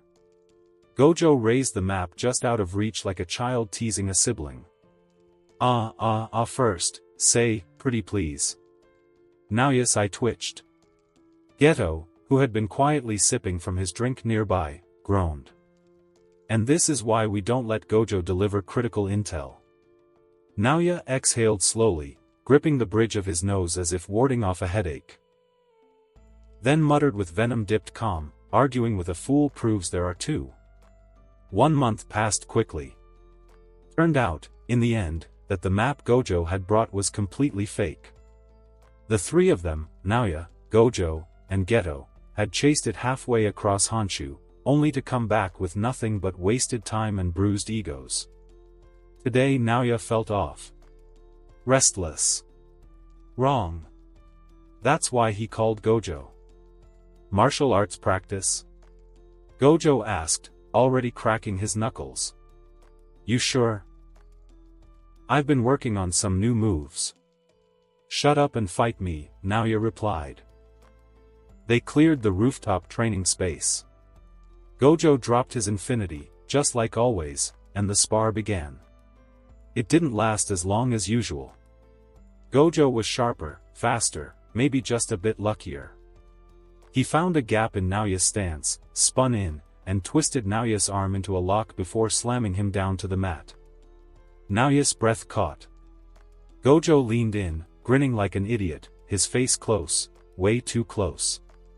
Gotcha, he whispered. And for some stupid reason. Maybe the heat, maybe the closeness, maybe just everything, Naoya's face flushed pink. His heart kicked in his chest. For a moment, his eyes locked with Gojo's, and it was like his whole body reacted before he could stop it. He pushed him off and walked away without a word. Shoko had been watching from a distance, leaned against the wall with her usual lazy stare. She didn't care that Naoya was a woman now. She made jokes about it, sure, called him Zenin-chan when she was feeling extra smug. But deep down, she was secretly annoyed that Naoya was prettier than her as woman. Naoya didn't think. He walked right up to her, grabbed her wrist, and pinned her against the wall. Shoko's eyes widened, caught off guard. Naoya's face was inches from hers. His breath hitched. Their lips were almost touching. And then his head turned away. A deep, bitter disgust washed over his face. TCH. Shoko blinked, frozen. What the hell was that? Naoya let go of her arm and stepped back, his expression unreadable. He didn't answer, not at first. He just stood there, breathing heavily, avoiding her gaze. Then it hit him. The realization. Before the weight of that thought could settle. Rying. His flip phone buzzed in his pocket. The sound snapped him out of his haze. He pulled it out, answered. Nobito's voice crackled on the other end, low and gravelly. It's me. We made a deal with Toji. We are waiting for you. A sleek black limousine rolled to a quiet stop beside a nondescript building in Tokyo's older district. The engine hummed low before cutting off entirely. Moments later, the driver stepped out in a tailored suit and respectfully opened the back door. From the dark interior, a figure emerged, dressed head to toe in all black, a high-collared coat flowing with each step. Their face was obscured by a matte black mask that gave no hint of identity. But beneath the mask, it was Naoya.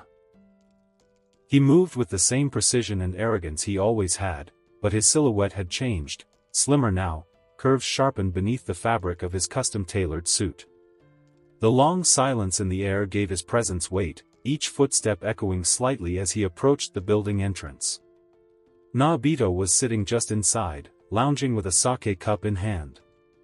He glanced at Naoya, took in the black mask, the outfit, the changed figure, but said nothing. Not a word. Just a single grunt. As Naoya stepped further into the building, the air shifted. The space felt quiet, almost forgotten, cheap wood floors, yellowing wallpaper, and the stale smell of beer in the air. On a couch slouched a man who didn't look like he belonged to the world of elite sorcerers at all. Hair disheveled, shirt half-buttoned, an open can of beer in one hand. He looked more like a homeless man than the walking disaster he actually was. Zenin Toji, or Fushiguro, now. He looked up lazily, his sharp eyes locking onto the figure in black. His brow furrowed. A woman? He thought, narrowing his gaze, scanning Naoya's posture, the shape of his body beneath the suit. There was something off. Familiar, even. But he didn't comment. Naoya didn't offer a greeting, didn't speak a single word. He simply extended one gloved hand toward Toji, palm open, a silent demand clear in the motion. Give me the inverted spear of heaven. Hey, no need for hurrying me up, Toji said lazily, rolling his shoulder with a grin that never quite reached his eyes. Then, with a low grunt, he leaned back and opened his mouth and spitted a purple ball. The cursed spirit he'd been hiding twitched, a writhing, grotesque creature shaped like a bloated purple worm slithered halfway out. With a sickening gawk sound, the inverted spear of heaven dropped from its gaping maw, clattering to the floor at Naoya's feet. Toji didn't even flinch. Was he worried they might steal it? Run off and vanish with a weapon that could nullify any cursed technique? No. He wasn't worried. He didn't need to be worried. Anyone who crossed him knew exactly who he was, and what he could do. If someone dared run off with the weapon, they'd better hope reincarnation was real. Besides, the Zenin clan had paid him very well to let them borrow the weapon for a single day. Use it, return it. Simple. And if they didn't? Well, there wouldn't be a next day. Naoya knelt, picked the weapon up carefully, his fingers tightening around the handle. He didn't speak. Didn't thank him. He simply turned and left. Not in a rush. No wasted movement. But he was focused now. The hum of cursed energy in the air almost seemed to bend around him. Hours later, far away from the dilapidated place Toji called home, Naoya stood alone under the dull glow of a street lamp on a deserted stretch of land. He stared at the weapon. This is the moment, he said, his voice low. His expression unreadable behind the mask. Without hesitating, he plunged the blade into his own leg. The cursed tool bit through flesh instantly, and Naoya gritted his teeth as cursed energy flared, and shattered. The lingering effect of Neriku's curse technique, the hormonal nightmare warping his body, cracked at its core. A jolt ran through him. Muscle. Bone. Nerve. And then. Cursed energy had always thrived on negativity, and the amount coursing through Naoya after weeks in this altered form was ridiculous. Shame, rage, humiliation, defiance, every conflicting emotion became fuel. His cursed energy didn't just rise, it surged. It grew wild, raw, untamed. The internal war within him, the refusal to accept this body, the fight to reclaim his identity, supercharged his cursed energy, making it rough, aggressive, and terrifyingly potent. The surge hit its peak. Naoya stumbled back, eyes wide as his body convulsed, first in pain, then in something far more violent. The air around him cracked with cursed energy. And slowly, it began. Fingers lengthened. Voice deepened. The body Neriku had cursed him into began unraveling from the inside out. Not cleanly, not without cost, but undeniably. He dropped to one knee, the inverted spear of heaven still embedded in his thigh, blood pouring down his leg. But the pain didn't matter. The world spun, warped, and shifted. And in the reflection of a shattered mirror nearby, Naoya saw it. His old face. His true face. Sweat-drenched, bloodied, breathing hard, but there. A low, cold chuckle escaped his throat, deep again. Funny thing about being forced into someone else's skin, you see things. Feel things. You start to realize just how fragile identity really is. Feeling his cursed energy flow, Naoya was surprised. His golden cursed energy, once wild and rigid, was now far easier to control. It moved like liquid fire through his body, dense, steady, heavy in a way that grounded him rather than weighed him down. He flexed his fingers, watching golden threads of cursed energy dance along his skin. That was unexpected, Naoya muttered, eyes narrowing with a calculating glint. The level of refinement was something he hadn't reached before, not even close. With this level of cursed energy flow, he realized something almost absurd. I might be able to open my domain, twice a day. Maybe even 3. He laughed under his breath, a bitter, satisfied sound. Guess getting turned into a woman wasn't a total loss after all. It's not far-fetched for someone who's gone through a massive psychological shift, especially something body-related, to gain better control, as their perception and self-awareness evolve. This could plausibly lead to greater finesse or stability in cursed energy output, especially for someone like Naoya who already had high potential. Naoya didn't know whether to be disgusted or impressed by the growth. Probably both. The next day, Naoya entered the school, clearly annoyed. His steps were sharp, jaw tense, and his eyes full of cold fire. Naraku had escaped. The report said he vanished right before the Zenin clan began their search, and odds were high he'd used his curse technique, twisting his face, his body, to become someone entirely unrecognizable. Slippery bastard. Naoya clicked his tongue, the echo of it sharp against the hallway walls. When he slid the classroom door open, all eyes snapped to him. Well. Look who decided to rejoin the sausage party, Geto said with a grin, leaning back in his chair like he'd been waiting for that line all week. Gojo looked up from his seat, pushed his sunglasses up just slightly to see Naoya better, and then smirked. Wow, you really looked better as a woman. Like, a lot better. Is it too late to turn back? Asking for my eyes. Shoko didn't even flinch. She just took a drag from her cigarette and deadpanned. So you backtracked evolution. Congrats. Naoya just stood there, hands in his pockets, deadpan. Funny. You'd think with all the jokes you're making, one of them would actually be funny. Geto smirked and stepped forward first, lifting a hand. Naoya met it with a clean dab up. Gojo was right behind, dramatic as ever. My man's back from his magical girl arc, he said, dabbing Naoya up with a loud slap of palms and a shoulder tap. Even Shoko, cigarette still hanging from her lips, gave a subtle nod and bumped fists with him. Welcome back, they all said, in their own way. Naoya snorted. Nice to see the fan club still remembers who the main character is. Months passed and now it's a new year. Gojo, Geto, Naoya, and Shoko graduated and are now second-year students. In those months, Naoya didn't back down from training. With his new level of cursed energy control, he managed to make serious improvement to his technique. And that's by freezing air particles with projection sorcery. Naoya's technique enforces his 24 FPS rule on anything he touches. By channeling cursed energy into the air, he could treat the surrounding air molecules as temporary targets.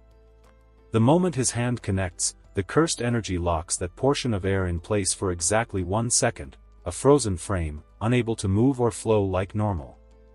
He couldn't control or arrange the air in a specific pattern. It wasn't about shaping it. It was about stopping it. Locking its natural motion. And then? If he hits that frozen airframe at the right moment, it shatters with explosive force, like breaking a pressurized glass bubble from the inside. Once the cursed energy hold wears off, the molecules violently snap back into motion. Decompression. Shockwave. Cursed energy explosion. The shockwave carries cursed energy too, so it damages both physically and spiritually. Raw force meets spiritual burn. Of course, Naoya wanted the visual effect to be clean. Just like Whitebeard's quake punches from One Piece. Jagged crack spiderwebbing through space, that iconic, shattering air look. Limitations? Yeah, big energy cost. Freezing air particles at that scale drains cursed energy fast. That's why he never attempted it before. But now, with his new cursed energy control, he could do it without putting himself at a huge disadvantage. Hey Naoya, do you want to meet the new first years?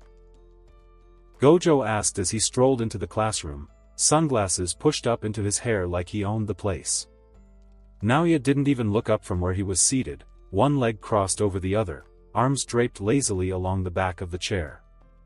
Why would I waste my time, as the next Zenin clan head, on meeting a bunch of commoners, he said flatly. Are you good in the head, Gojo? That's an expected answer from him. Why bother asking, Gojo? Geto said as he walked in behind. Naoya turned his gaze to Geto with a crooked smirk. Breathing the same air as the likes of you commoners makes me sick to think about, he said mockingly, voice oozing with arrogance. Geto scoffed. Still the same insufferable bastard, I see. Naoya shrugged. What, you thought I'd change? New year, new me, type shit? He chuckled, resting his chin on his hand. Please. I'd rather die. Days passed. After completing a few missions, the four of them were suddenly summoned by Yaga. His tone was serious. Mei Mei and Yutaheim had gone missing during a routine investigation and hadn't reported back for 2 days. Without wasting time, Gojo, Geto, Naoya, and Shoko were sent to check it out. As they climbed the hill, Gojo tilted his head toward the canopy above, eyes half-lidded behind his sunglasses looking at the forest around them. What if plants are actually farming us, he began, voice calm and speculative, like giving us oxygen until we die and decompose into fertilizer? He turned to the others. Should we cut down all the plants before they get us first? Geto laughed. Bro is onto something. Naoya yawned, hands in his pockets. Bro is on something. Shoko remained silent, cigarette hanging from her lips. 2 days, huh? Yeah, sounds about right, Naoya muttered under his breath. Huh? Gojo turned his head. Nothing, Naoya replied, brushing past him with a faint smirk. Soon enough, they arrived at the site. Or what was left of it. Gojo, without hesitation, had activated Blue, sucking the air inward and causing the entire mansion to implode midair like a crumpled paper ball. Chunks of debris scattered across the sky. We came to save you, Yutahi. Gojo shouted dramatically, floating down as he spotted her pinned beneath a rock. Are you crying? Yutaheim's voice erupted in pure fury. I'm not crying, she barked. Be more polite. She added, cheeks flushed from both embarrassment and rage. Suddenly, Mei Mei's voice cut through the air, calm, composed, and unreadable. If I were crying, would you console me? She tilted her head, brushing dust from her shoulder. I'd certainly appreciate that, she added. Gojo gave her a casual shrug, the grin never leaving his face. Nah, you wouldn't cry, Mei-san. You're strong. Is that so? Mei Mei replied, eyes narrowing slightly with amusement. Before Yutaheim could go on another rant, she suddenly pushed the stone off her and shouted. Gojo. You listen here. I don't need your he. Her sentence was cut short as the ground beneath her cracked wide open and a monstrous cursed spirit burst out, shrieking as it lunged forward. In a blink, Geto stepped in, hand already raised. A massive, worm-like curse erupted in front of him, snapping its jaws around the spirit and swallowing it whole. "Don't swallow it," Geto said flatly to the curse. "I'll absorb it later." He glanced sideways at Gojo, a faint smirk tugging at his lips. "Satoru, it's not good to pick on the weak." Gojo gave a careless shrug, turning away. "What kind of idiot picks on the strong?" he replied, grinning. As the others kept chatting, Naoya's attention lingered on the now-dissolving cursed spirit. His eyes narrowed slightly as he studied the faint residual energy in the air. That thing, it was messing with time. Mei and Yutaheim had genuinely believed they'd only been trapped for 30 minutes, but in reality, they'd been gone for 2 whole days. Hands tucked in his pockets, Naoya tilted his head, lost in thought. Could I have the ability to mess with time in my domain? Even the name of my domain have time in it. His expression didn't change, still bored and unreadable, but his mind was racing now, ideas bubbling just under the surface. Then, Mei suddenly spoke, her voice casual, almost amused. "So, what about the veil?" she asked, one eyebrow raised and a slight smile tugging at her lips. The air went still. Geto blinked. Shoko blinked. Gojo froze mid-step, sunglasses slipping a little down his nose. After Gojo got disciplined for causing a massive amount of destruction, and forgetting to put up a veil, no less, the 4 of them found themselves killing time on the campus basketball court. The sun was starting to dip, casting long shadows across the concrete, the sound of bouncing rubber echoing lazily through the air. "Looking after the weak is very exhausting, honestly," Gojo said, casually tossing the ball to Geto. "Survival of the weakest. That's how society should be," Geto replied, catching the ball. "Listen, Satoru, Jujutsu exists to protect non-Jujutsu sorcerers." Gojo rolled his eyes behind his shades. "Is that your moral argument?" he drawled. "I hate moral arguments." "What?" Geto turned his head toward him, eyebrows raised. That's when Naoya cut in, voice smooth and cold. "Who decided that?" He stepped forward and held out a hand for the ball. Geto tossed it toward him without looking. Naoya caught it with a sharp clap and stared at it like it was something beneath him. "You already know how I look at commoners," he continued. "So how do you think I view monkeys who can't even use jujitsu?" His words hung in the air like a blade. "Would you have a problem with that, Geto?" Naoya asked, eyes locked on him now, voice almost playful, almost taunting. Gojo, lounging on the other side of the court, scrunched his nose and said, "Quit making yourself feel better by spouting bullshit." Then let out a dramatic bleg, like he was about to vomit. Geto didn't crack a smile. He raised a finger, pointing at the outside as cursed energy flickered behind him, eyes beginning to emerge from the growing shadow. "You too, wanna take this outside?" he said calmly, but with an edge. "You feeling lonely?" "Go by yourself," Gojo replied, sliding his sunglasses down to revealing his eyes. "Beating commoners always feels good," Naoya added with a smirk as his cursed energy surged in response. "Time to run." Shoko, watching the tension spike to dangerous levels, didn't hesitate. She stood up and quietly left the court without a word. Just as cursed energy began to crackle between the trio, the court door slammed open. "How long are you going to keep fooling around?" Yaga's voice boomed across the gym. The cursed energy vanished like smoke. The 3 of them suddenly looked like they'd just been stretching and chatting the whole time, all playing it off in perfect sync. "Where did Shoko go?" Yaga asked, eyeing the now 4-turn-3 situation. "Who knows?" Geto said with a shrug. "Bathroom, probably," Gojo added. "This mission is assigned to you too," Yaga continued, pointing at Gojo and Geto. Then he turned to Naoya. "But you can join too, if you want." Gojo and Geto groaned in unison, slumping back like students stuck with weekend homework. Only Naoya kept smiling, he knew what was coming. Honestly, This might be too much for you, Yaga said as they walked through the school. But Tengen-sama asked for you specifically. Huh? Your mission has two goals, Yaga continued. The star plasma vessel is the only one compatible with Tengen-sama. You're to escort that girl, and erase her. Escort a brat and erase her? Gojo asked, confused. That's right. Have you finally lost it, old man? Gojo smirked. It's spring, he's probably still dizzy from becoming principal last year, Geto joked. Jokes aside, Geto started, but Yaga cut him off. I'll decide if that's funny or not, Yaga said sternly. He went on explaining the mission, one Naoya already knew every detail of. He'd been waiting for this. In fact, he'd even had his clan search for another star plasma vessel as a backup. And they'd found one.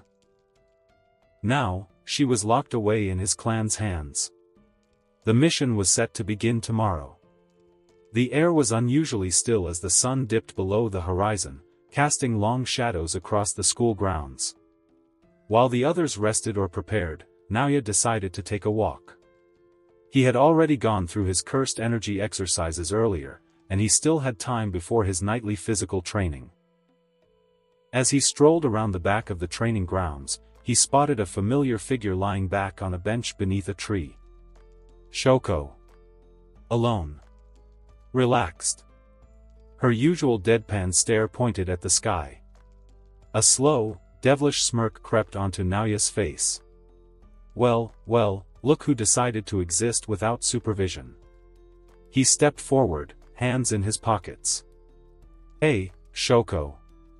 She tilted her head lazily, barely giving him a glance. Naoya, huh? What do you want? Naoya casually glanced around, cursed energy senses on alert, nothing. Perfect. He stepped forward, just close enough to poke at her bubble of comfort, his voice low and smooth. What? Can't I just say hi to my favorite gloomy corpse fixer? Shoko didn't even turn her head, just exhaled smoke and replied with a tired sigh. Spare me. You only talk to people when you're bored, or when you're about to be an ass. Naoya chuckled. Ouch. How cruel. He circled the bench slowly like a predator sizing up prey, then stopped behind it, resting his hands on the backrest. You know, it's kinda sad, all that talent with cursed energy, and all you do is heal people. Don't you ever get bored being the team's band-aid? Shoko didn't respond at first. She just pulled a cigarette from her pocket and lit it with her lighter, inhaling calmly. Naoya continued, not missing a beat. Tell me, when you're patching up the same commoner or monkey for the 50th time, do you ever think, damn, I could be doing something better with my life? Still no reaction. Oh, come on. No witty comeback? No dry insult, he leaned forward just a little more. Don't tell me I've actually managed to hurt the great Shoko Yeri's feelings. Shoko exhaled a cloud of smoke. Then, finally, she turned her eyes toward him. You done stroking your ego? She said, her tone flat. Naoya's smirk twitched. Oh, I'm just getting started. Before Shoko could react, Naoya moved with practiced ease, not with force, but with the confidence of someone who always got what he wanted. His hand caught her wrist, spinning her just enough to press her back against the rough bark of the tree. He leaned in close, their bodies almost touching but not quite, his breath warm against her cheek. Tell me, Shoko, he murmured, voice low and teasing, are you always this cold? Or am I special? Shoko exhaled smoke directly into his face. Neither. I just save my energy for people who matter. Does it bruise your ego to think someone might be immune to your so-called charm? Naoya's lips curved, immunity implies resistance. You're not resisting, Shoko. You're just, waiting. For what? She tapped Ash onto the ground between them. You're not nearly as unpredictable as you fancy yourself to be. His fingers tightened fractionally. Then predict this. In one fluid motion, he had her pinned against the gnarled oak, his body a hair's breadth from touching hers. Do you want me to do malevolent things to you, or are you going to keep pretending? Shoko didn't flinch. Didn't blink. She looked at him with the same dispassionate curiosity she might reserve for a particularly stubborn corpse. Since when do you care what a woman thinks? That's new for you, Naoya. Her gaze flicked between them. I wonder, she murmured, how small your world must be if you think this matters at all. Naoya laughed, low, dark, dangerous. That's not an answer. It's the only one you're getting. For a moment, the silence between them was a battlefield, his arrogance clashing with her cold indifference. Then, his free hand rose, tracing the line of her jaw with deceptive gentleness. You're right about one thing, he said, his breath ghosting over her lips. Somewhere along the way, I stopped seeing you as just another commoner woman. Maybe it's lust. Maybe it's something else. Either way, it's inconvenient as hell. Something sharp flashed in her eyes. Careful, Naoya. That almost sounded like respect. Call it professional curiosity. His thumb brushed the corner of her mouth. We both know that's not all it is. The cigarette between her fingers burned down to the filter, forgotten. And you're not as invincible as you act, she countered. But by all means, prove me wrong. Naoya's smile turned razor sharp. Gladly. When their lips met, it was less a kiss than a battle, teeth in tension and neither willing to yield. Shoko's hands came up, not to push him away, but to grip the front of his uniform with clinical precision, her nails digging in just enough to sting. As suddenly as it began, she broke away, wiping her mouth with the back of her hand. Exactly as underwhelming as expected. Naoya caught her wrist before she could leave. Stop the cap. Your pulse is racing. Adrenaline, she corrected coolly. The body's natural response to poor life choices. His grip tightened. I could make you say my name like a prayer. Shoko smiled then, a slow, chilling thing that didn't reach her eyes. And I could slip you something that shuts down your nervous system in under 30 seconds. She leaned in slightly, voice soft as silk and twice as lethal. You'd still be breathing, technically. You just wouldn't be doing much else. Naoya clicked his tongue, annoyed. TCH. Then he seized her again, this time with something more than aggression, something reckless and charged. His mouth crashed into hers, heated and demanding, his hands sliding over her body like he was trying to memorize it. She didn't stop him. Instead, her fingers found the edge of his collar, tugging him closer with sharp precision. The kiss wasn't soft. It wasn't sweet. It was a challenge met and returned, teeth, breath, and the silent war of two people who refused to surrender. When they finally pulled apart, barely breathing. Still not impressed, she whispered. Naoya's eyes burned into hers. Liar. He watched her carefully, something sharp behind the smirk. You don't seem too bothered by my lovely height-level harassment. She paused, exhaling slowly, her expression unreadable. I wanted the experience, nothing more, she said flatly, adjusting the hem of her uniform. It's just unfortunate that it had to be with a trash human being like you. Naoya let out a soft, humorless laugh. Bold words for someone speaking to the next heir of the legendary Zenin clan. She started to walk away, but paused, just long enough to glance back at him over her shoulder. Don't take it personally, Naoya. Even bacteria have a role in the ecosystem. And then she was gone, her steps silent, leaving behind only the chill in the air and the taste of something unfinished. Say what you want, Shoko. You'll remember me the next time you're alone. He turned the other way, but his smile didn't quite reach his eyes. The next day, Gojo, Geto, and Naoya were walking together, leaving Jujutsu High. The sun was high, the path ahead quiet, until Gojo, out of nowhere, blurted out a question. What if the star plasma vessel refuses to assimilate? Then the assimilation's off. Gojo declared dramatically, striking a pose. Geto let out a short laugh. Are you sure about that? Huh? Gojo blinked. It might mean fighting Tengen-sama, you know, Geto continued, his tone half serious. Gojo smirked. You scared? He shoved his hands into his pockets and shrugged.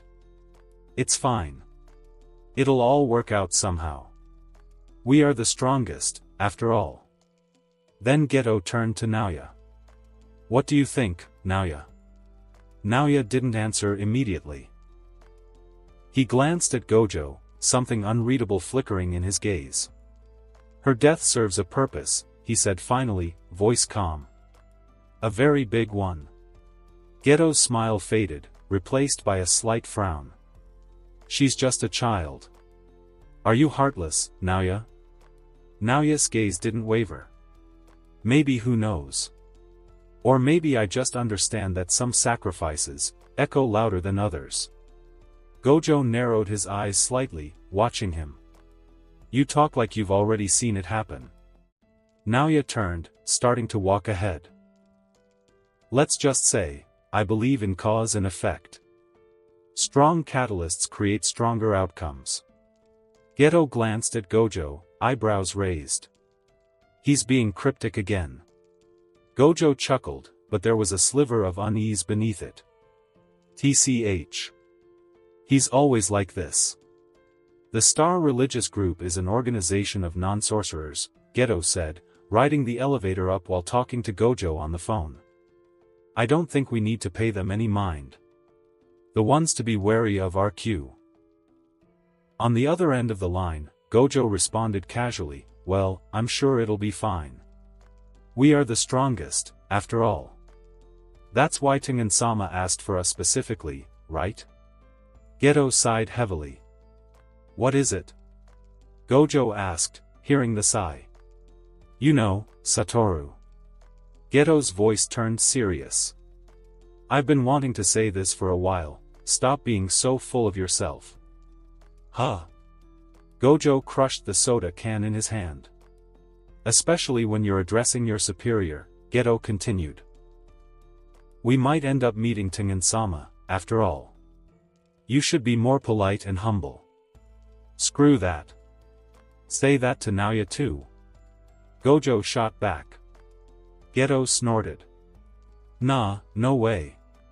Naoya's a completely lost cause. He can't be fixed. Whatever, Geto muttered as he rang the hotel room bell, only for a bomb to explode. Through the smoke and debris, Gojo's voice crackled from the phone still clutched in Geto's hand. You alive? Geto brushed concrete dust from his shoulder, his cursed spirit having taken the brunt of the blast. I'm fine. You think we'll be blamed if the brat died from that? Gojo asked casually, watching the small figure plummet from the shattered hotel window. From his perch on a nearby bench, Naoya didn't even look up from his magazine.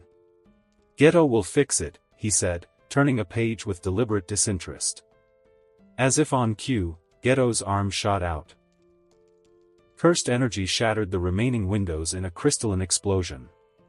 A stingray-like curse burst forth, its winged form slicing through falling debris to catch the girl mid-plummet. Drifting effortlessly in the air, Geto smirked down at the wide-eyed curse user still clutching the detonator. Don't try to make us stand out, he chided, adjusting his sleeve with deliberate calm. We just got scolded, you know. I know that uniform, the man in the white Q organization outfit spat from the wreckage. You're kids from Jujutsu High. Across the street, a sudden barrage of knives tore through the air toward Gojo and Naoya. Gojo didn't even blink, the blades froze mid-air, suspended by infinity just inches from their targets. Naoya finally lowered his magazine with an exaggerated sigh. Before the Q member could utter another word, Naoya blurred into motion. In an instant, he was behind the man, one hand gripping his face as he slammed it violently into the metal fence with a sickening crunch. The assailant crumpled to the ground, unconscious. "That's boring, Naoya," Gojo whined, kicking at the limp body with his shoe. "I wanted to have fun with him first." Naoya wiped his hands on his uniform with distaste. "That sounds so gay." Gojo gasped dramatically, placing a hand over his heart. "You homophobic piece of—" "Save it," Naoya interrupted, already walking away. High above in a corporate skyscraper's glass-walled conference room, a suited man exhaled cigarette smoke as he watched the chaos unfold through floor-to-ceiling windows. No binoculars needed, the hotel was just across the street. "It started," he murmured, ash tumbling into a crystal ashtray. Beside him, Toji Fushiguro leaned against the window frame, his reflection superimposed over the distant figures of Geto's flying curse and Gojo's distinctive white hair. "The Star religious group doesn't have the power to fight against Jujutsu sorcerers," the man continued, straightening his tie in the window's reflection. "But they can pay very well, I guarantee that." He turned slightly. "How about it, Zenin?" Below, Naoya's silhouette could be seen slamming a Q member into a broken lobby fountain. "Want to get in on assassinating the Star plasma vessel?" the man asked again, swirling his whiskey glass. Toji's teeth gleamed in the twilight as he smirked. "I'm not Zenin anymore." He pressed a palm against the cool glass. "I took my wife's name, it's Fushiguro now." Ice cubes clinked as the man took a sip. "But sure. Count me in." The group reconvened in a lavish hotel suite. Gojo adjusted his grip on the unconscious Amani. "Should we get her to a doctor?" Geto wiped sweat from his brow. "I wish I could use reverse cursed technique like Shoko," he sighed. "I don't understand a single word from what she says," Gojo grumbled, staring at the mumbling girl in his arms. Just then, Amani's eyes snapped open. She took in her surroundings in a panic before zeroing in on Gojo's face hovering above her. "Oh, you're awake, Gojo began. Without hesitation, she slapped him hard enough to make his head snap sideways, then wriggled free and dropped into a ridiculous fighting stance, 1 foot forward, arms windmilling wildly. "You scum! If you want to kill me, you'll be the one to die first." Geto placed a gentle hand on Gojo's shoulder as the white-haired sorcerer rubbed his stinging cheek. "Riko-chan, calm down. We're not with the group that attacked you." "Liar. You have the face of a liar." She pointed accusingly at Geto. "Your bangs are weird too." The glossy magazine page turned with deliberate slowness in the chandelier light as Naoya's bored voice cut through the suite. "You're too loud. Can you shut the hell up, woman?" Riko's entire body tensed like a coiled spring. She stomped forward, her sneakers squeaking against marble until she could jab a finger into his chest. "And you exactly look like a villain who likes to hurt women." Her nose wrinkled. "And you smell like expensive jerk." The magazine crumpled slightly in his grip. A smirk crept across his face as he finally looked up through half-lidded eyes. "Expensive jerk, huh? Then what does that make you? The dollar store special?" He snapped the magazine shut. "Since you're so obsessed with villains." His hand moved in a blur, snatching the white headband from her hair before she could blink. "Hey! Don't touch that." From the couch, the white-haired idiot sat up with interest. "Oh ho? What's this? A sacred artifact?" The headband, slightly crooked now, was held up for inspection. "Let me guess, you think this makes you look like some shoujo manga heroine?" Her face burned as she lunged, only to trip over the coffee table when he leaned aside. The headband went sailing to the long-haired one, who caught it between 2 fingers like it was contaminated. "It's sticky," he observed with distaste. "It's from sweat, you jerks. Give it back." Gojo clutched his stomach laughing. "Oh my god, she admits it. That's disgusting. A Motorola razor suddenly appeared from her pocket as she tried to hide it. Too late. Is that a razor? Naoya's eyes lit up with malicious delight. Is that a Hello Kitty charm? It's none of your business. He plucked it from her hands. Let's see, text messages. His smirk widened. To Kurwa, these weirdos kidnapped me but they're kinda hot. Really? That's not what it says. He flipped it open dramatically. And your wallpaper is, oh. My. God. He turned the screen to show the others. Is that a selfie with, are those bunny ears? Geto sighed deeply. I'm beginning to understand why Tengen-sama wanted her dead. A scream of pure rage filled the room as all three of them howled with laughter, one rolling on the floor, one massaging his temples, and the smirking bastard scrolling through her embarrassing teenage texts like they were the best entertainment he'd had in years. Riko's scream still echoed through the suite when the door burst open. Kurwa came riding in atop one of Geto's smaller curses, the creature's expression distinctly unamused at being used as transportation. The maid nearly tumbled off in her haste, her shoes skidding across marble as she bowed deeply. Riko-sama. These men are your allies, she gasped, gesturing wildly at the trio. Assigned by Master Tengen himself. Gojo flopped back on the couch, stretching his arms behind his head. This brat's more aggressive than I expected. I was trying to figure out how to be considerate, he lied effortlessly. Thought she'd be more sentimental about the whole assimilation thing. Riko paused mid-tantrum, suddenly petting Geto's cursed spirit with unexpected gentleness. A small laugh escaped her. A commoner way of thinking. Huh. Listen up. In one fluid motion, she vaulted onto the curse's back, striking a dramatic pose as the creature sighed in resignation. Tengen-sama is me, and I'm Tengen-sama. The chandelier light caught her white headband as she pointed imperiously. Some might mistake assimilation for death, as you do. But there's a big difference. Naoya finally looked up from his magazine, one eyebrow arched. Geto's cup paused halfway to his lips. I might become Tengen-sama through assimilation, Riko declared, fist pressed to her chest, but Tengen-sama will also become me. My will, my heart and my soul will continue to live on. Silence. Then. The three sorcerers were huddled around Gojo's phone, completely ignoring her. Dude, your wallpaper is trash, Geto said, poking at the screen. That's your face, Gojo shot back. Listen to me. Riko shrieked, her voice cracking with fury. I bet you don't have many friends if you talk like that, Gojo mused, still scrolling through his gallery. We won't have to feel bad sending you off, Geto added cheerfully. She's ugly too, Naoya yawned, flipping a magazine page. I talk normally at school. Riko's fists trembled at her sides. Then realization struck. School.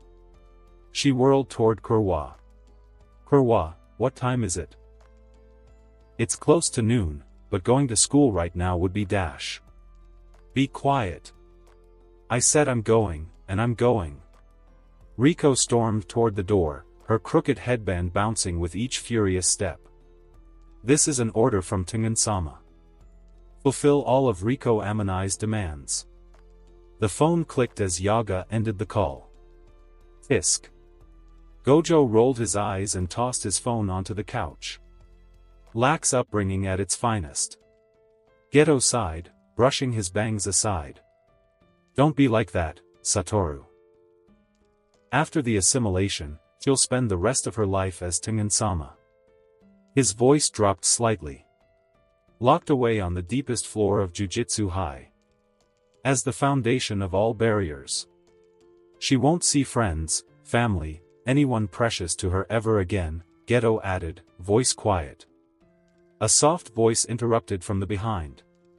Riko-sama has no family, Kurwa said stiffly, clutching a small handkerchief. They died in an accident when she was little. I've been raising her since then. She straightened her posture, gathering her resolve. That's why. I want her to have whatever time she can with her friends. Geto's expression softened. So you're her family, then? Kurwa flushed but didn't respond, turning her gaze away. Meanwhile, Gojo scratched his head lazily, shifting the mood back. Hey, Suguru. What about the cursed spirits following Amanai? They still hanging around? Geto, who had been feeling a subtle presence lingering earlier, now furrowed his brow in focus. No, he said. 2 of them have been exorcised. He turned his head toward the pool, where Naoya was sitting casually, dipping his fingers into the water like he didn't have a care in the world. Naoya, stand up, Geto called. They're gone. What? Your balls? In a small, run-down food shop, a man sat lazily at the counter, eating his meal while watching boat races on the flickering TV. It was Toji Fushiguro, looking as relaxed as if he didn't have a care in the world.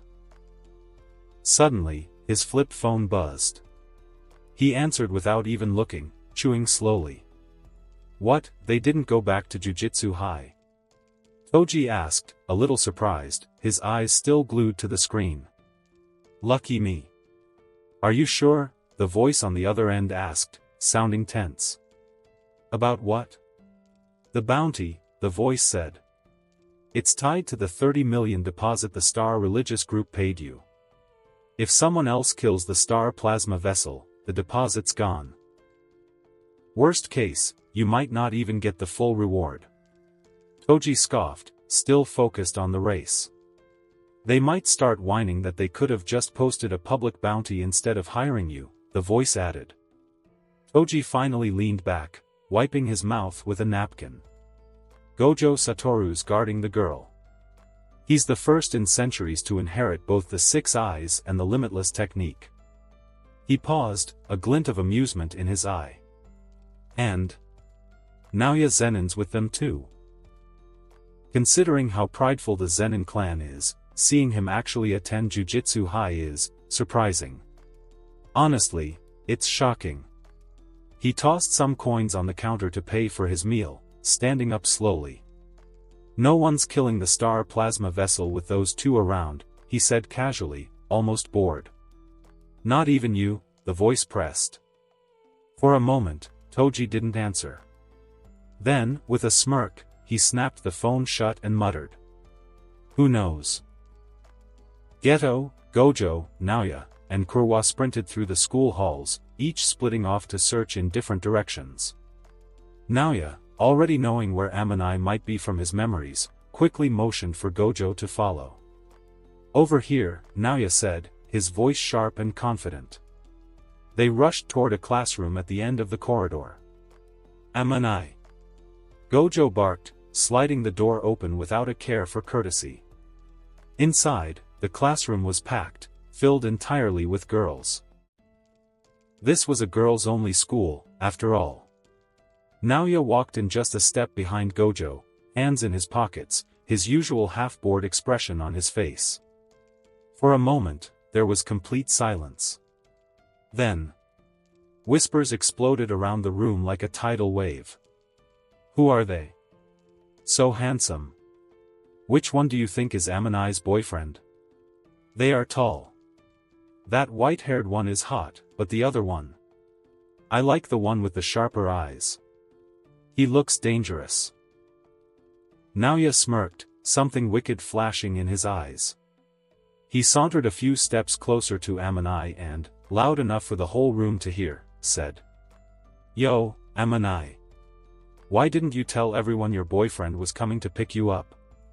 The entire classroom exploded with gasps and squeals.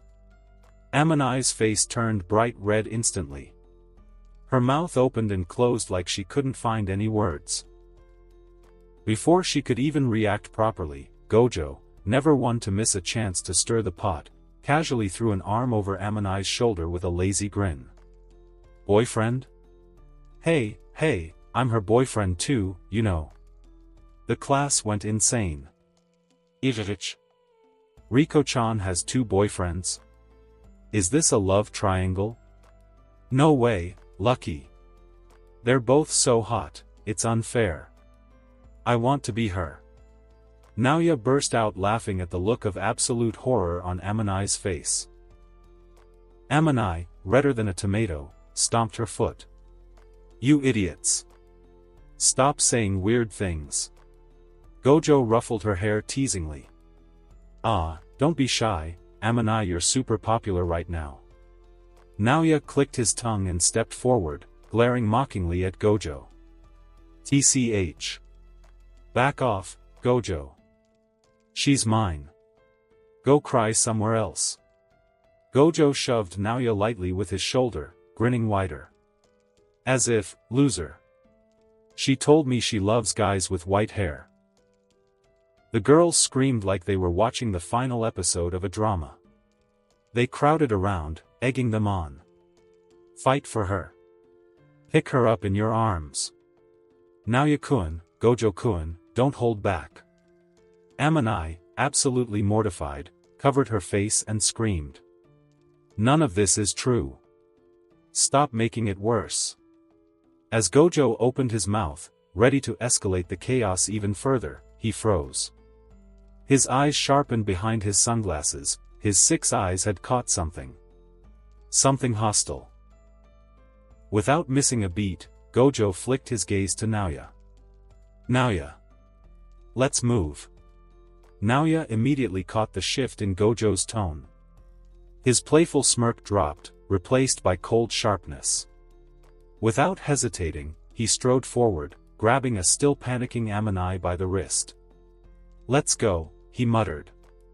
Amanai barely had time to react before Naoya was dragging her after Gojo, weaving through the stunned classroom of girls, who blinked in confusion at the sudden change in atmosphere. Both of you will pay, do you hear me? Amanai shrieked, her face flushed crimson as she kicked uselessly in Naoya's grip. Her sneakers scraped against empty air as he ignored her flailing. Naoya didn't even glance down. I'm going to touch you if you don't shut your mouth, he said, voice flat. Then, without so much as a breath, he bent his knees and launched upward, landing soundlessly on the rooftop with Amanai still dangling like an angry kitten. What the hell? Gojo appeared beside him in an instant, hands in his as he surveyed the scene. Below, the bag-masked curse users' clones cackled in unison, their laughter overlapping like broken speakers. This is the easiest 30 million ever, the masked curse user sneered, his distorted voice ringing out as 4 identical clones emerged beside him, each snickering. Just 2 bratty kids guarding the prize? What a joke. Naoya's eyes narrowed. For is your maximum, huh? His cursed energy spiked suddenly. Wait, what are you? Too late. Gojo was already gone from Naoya's side.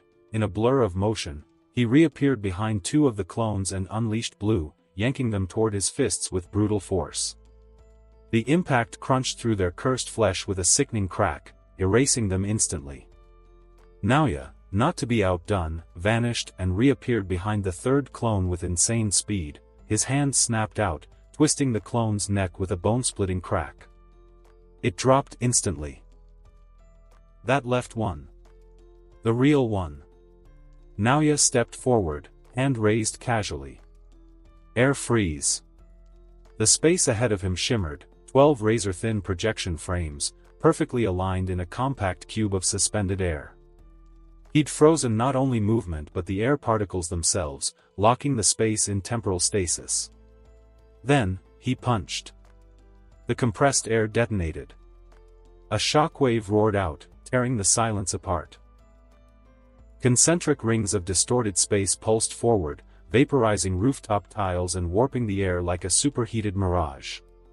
The curse user's mask shattered, jaw dislocated, and ribcage folded in on itself like crushed origami as he was launched backwards, crashing through 3 concrete walls before disappearing into the rubble. Amanai screamed, shielding her face from the blast wind. Gojo just grinned. Gururara. Naoya attempted a booming laugh, the sound dying awkwardly in his throat like a sputtering engine. Gojo blinked. The hell was that? Sounded like a dying chainsaw. Naoya's face twitched. It's Whitebeard's laugh. He caught himself, adjusting his cufflinks. Never mind. You mean that pirate manga that came out years ago? Gojo snapped his fingers. Wait, you read that trash? What did you say? Amanai stared at the destruction, then at Naoya, then at the distant rubble where their attacker now resided. How are you worried about manga right now? Naoya ignored her, his right hand already forming the domain expansion sign. Domain expansi. A vibration. The world froze. Amanai's phone screen lit up with a notification, a single image of Kurwa bound and gagged in a dark room, her terrified eyes staring directly at the camera. The timestamp read 2 minutes ago. Naoya's hand dropped. Gojo's grin vanished. Amanai's breath hitched. Kurwa. Beach aftermath. The ocean breeze carried the scent of salt and sunscreen as waves lapped at the shore. Amanai splashed in the shallows with Gojo, his sunglasses glinting in the sun while he dramatically dodged her attempts to splash him. On the sand, Kurwa sat between Geto and Naoya, her expression caught between gratitude and exhaustion. You see, Geto explained, gesturing with a half-peeled orange, once we tracked the signal, it was simple. Satoru handled the front while I flanked from behind with a curtain. They never stood a chance. Kurwa nodded politely. That's impressive. Naoya flipped a page of his magazine without looking up. You're welcome. Kurwa's eye twitched. You didn't do anything. Exactly. He turned another page. My presence alone was enough to strike fear into their hearts. Geto sighed, popping an orange slice into his mouth. He slept in the car the whole time. Naoya stretched with a lazy grin. And yet, here we are. Alive. Unharmed. Thriving. Honestly, I should charge you all for the privilege of my presence. Naoya leaned closer to Kurwa, his voice a low purr. By the way, your apron strings are untied. Kinda risky, don't you think? His gaze flickered down, then back up with deliberate slowness. Unless you want something slipping off. Kurwa's hands flew behind her, only to grasp at bare skin, her swimsuit hugging her curves snugly. Naoya's smirk turned downright predatory. TCH, made you touch yourself. Didn't think you'd fall for it so easily, Kurwa. Or maybe you like being teased. Her face burned, but before she could retaliate. Whack. A coconut smashed into Naoya's skull with brutal force, sending him stumbling forward. Amanai stood waist-deep in the water, fists clenched. Stop harassing Kurwa, you disgusting perv. Gojo nearly choked on his laughter, wheezing as he staggered toward Amanai for a high five. Ah. Direct hit. 10 points for style. Naoya slowly straightened, rubbing his head, then froze. His eyes narrowed. There's no way Rico could have hit me without me noticing. A sinister grin spread across his face as he turned to Gojo. Domain expansion, Naoya snarled, murder flashing in his gaze. Geto's sweat turned icy. What the hell, Naoya? You don't just pop a domain over a coconut. Gojo backpedaled, hands up in mock surrender, grin never fading. Whoa, whoa. Chill. It was just a joke. Die. Later, behind a rock, in the aftermath of near carnage. Gojo, Geto, and Naoya sat in a loose huddle, the ocean breeze doing little to cool the tension. You haven't slept for 3 days, right, Gojo? Geto asked, arms crossed, eyeing him with concern. Gojo shrugged, tossing a small pebble. Sleep is for the weak. His voice lacked its usual bite. Just a touch too hoarse, a bit too tired. Naoya tilted his head, smile like a dagger. You're too damn invested in that girl. Staying awake the whole time just to watch over Riko? That's not mission protocol, that's straight up simp behavior. Gojo's sunglasses slid down his nose just enough to reveal one gleaming, unimpressed eye. Oh, so now you care about protocol? Weren't you just trying to peek at Kurwa 2 minutes ago? Naoya smirked. That's called appreciating the view.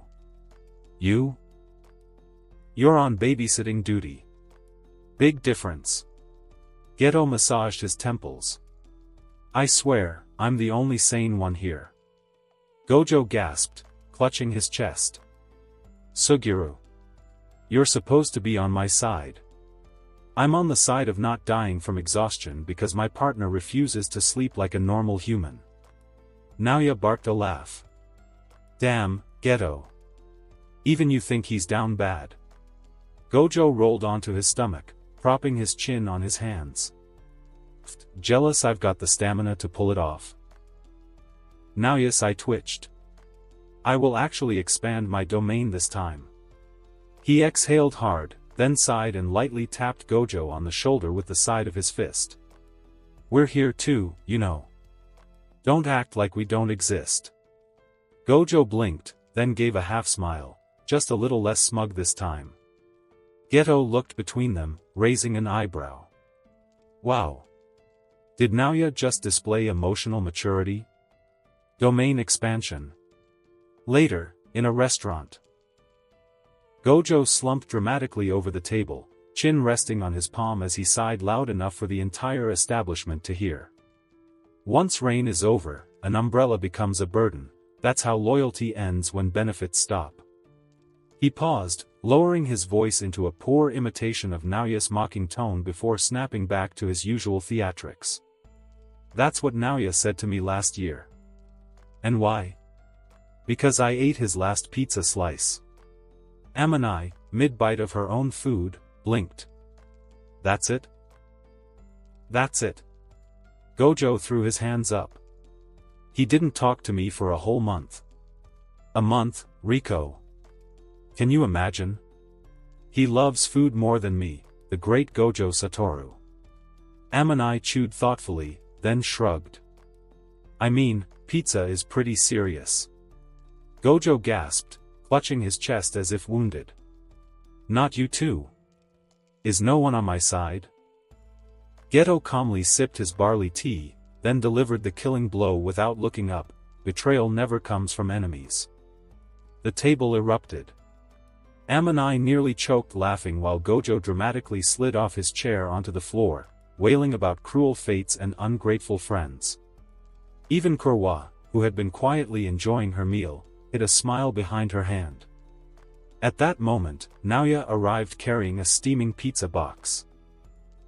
With a showman's flair, he flipped open the lid, releasing an aromatic cloud of truffle oil and molten cheese. Naoya flipped open the pizza box with a magician's flourish, the aroma of truffle oil and melted mozzarella wafting through the air. I always believed, he said, carefully selecting a slice, you don't throw away the umbrella when the rain stops, you throw it away when it's broken. He took an exaggerated bite, cheese stretching dramatically. But you, Gojo. You've redefined betrayal. Gojo's head snapped up from the floor. His nose twitched at the scent. Is that the new quattro formaggi from that Neapolitan place? Naoya smirked, holding the slice just out of reach. The very same. And before you ask, no, you can't have any. After everything we've shared? Gojo pressed both hands to his heart. The battles fought side by side? The curses weave.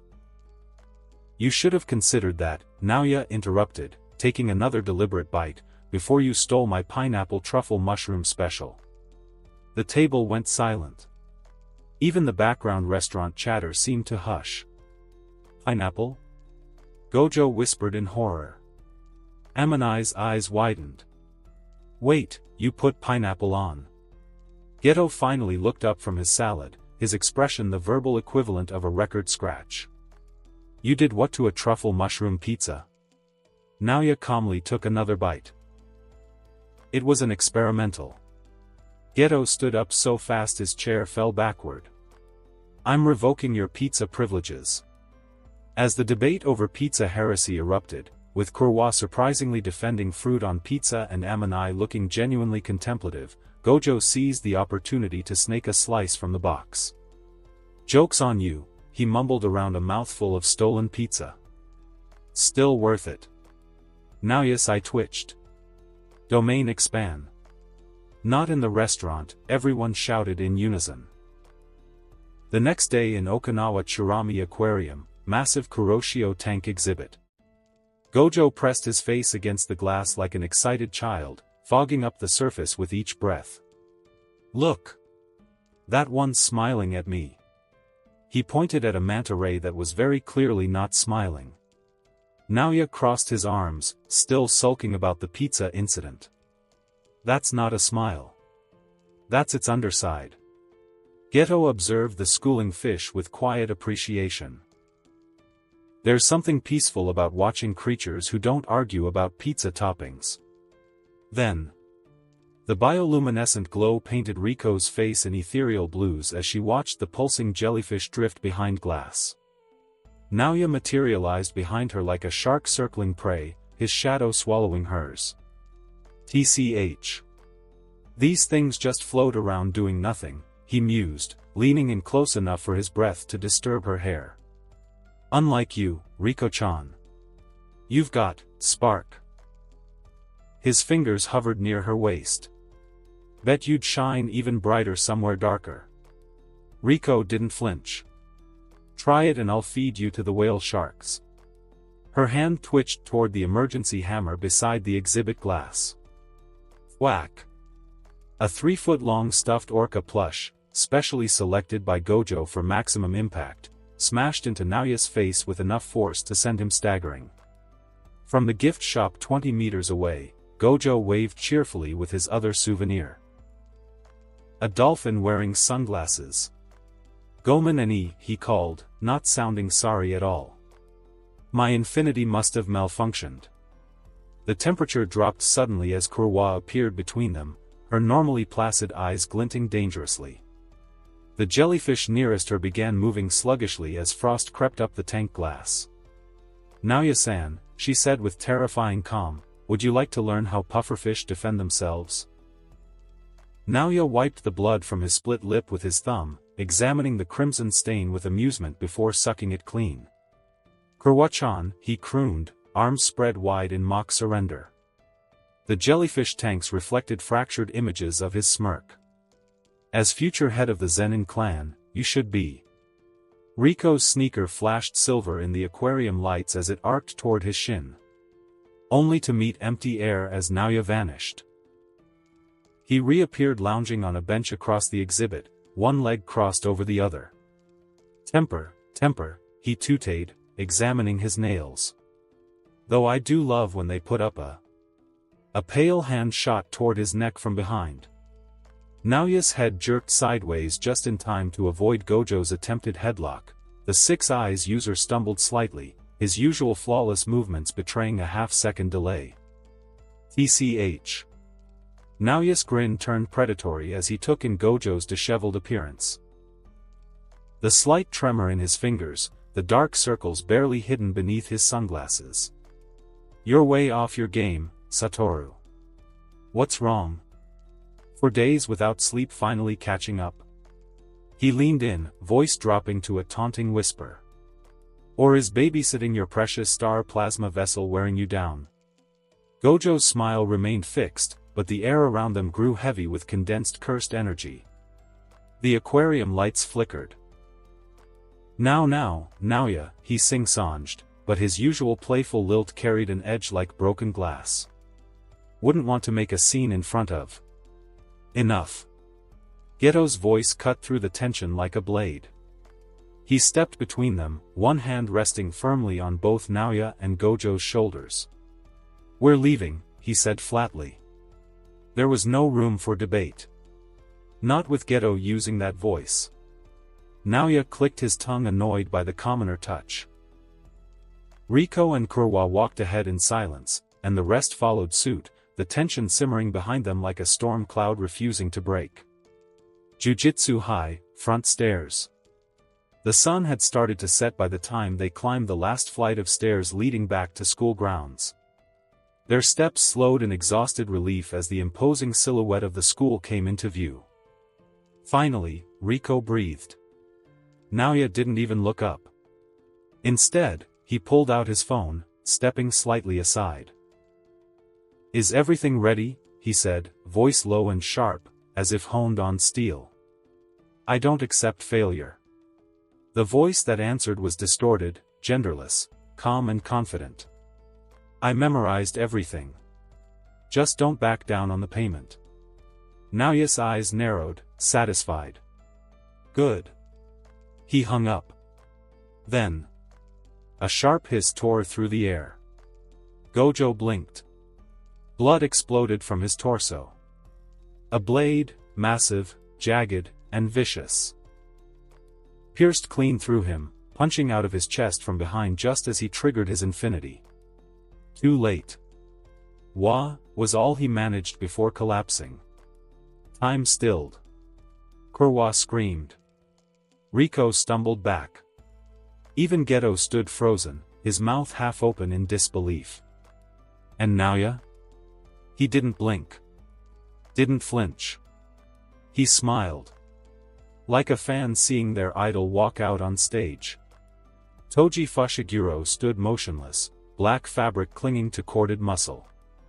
His eyes, empty as a doll's glass orbs, locked onto Gojo as blood dripped from the Six Eyes user's lips. "Did we meet before?" Gojo choked, as if being impaled was merely an inconvenience. Toji flicked his blade clean, smirked cruel. "Don't bother remembering. I never recall men's names."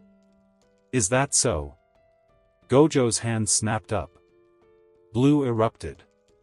The gravitational vortex tore through the air, yanking Toji skyward with a sound like bones grinding in a meat grinder. At the same moment, Geto moved. His worm curse burst from the earth beneath Toji, its segmented body splitting open into a gaping maw that swallowed him whole mid-air, slamming shut with a wet crunch that echoed across the courtyard. "Geto." "Naoya," Gojo said, blood dripping down his chin, voice steel. "Take Riko and Kurwa inside. I'll handle him." Naoya didn't wait for Geto's confirmation. In a blur of motion, he scooped up Riko and vanished. Not toward Tengen's barrier, but deep into the forest, through a series of warped coordinates only he had mapped out. The air was thick with mist and moss. Riko's voice was raw with panic as she thrashed against the rope biting into her wrists. "Are you crazy? What are you?" Slap. Naoya pressed duct tape over her mouth and forced her down against a mossy tree root. "Shut up," he said coolly. "I'm saving your life. Be grateful, commoner." Riko's eyes narrowed with fury. But then, they went wide. A shadow shifted behind Naoya. She stared in disbelief. There, standing in the clearing, was herself. A perfect replica. Right down to the slight cowlick, the subtle scuff on her left sneaker, the faint freckle under her eye.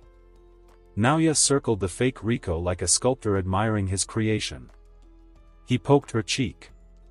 Disturbingly accurate. The copy swatted his hand away with a scowl. "You don't need to touch me like that. Ino.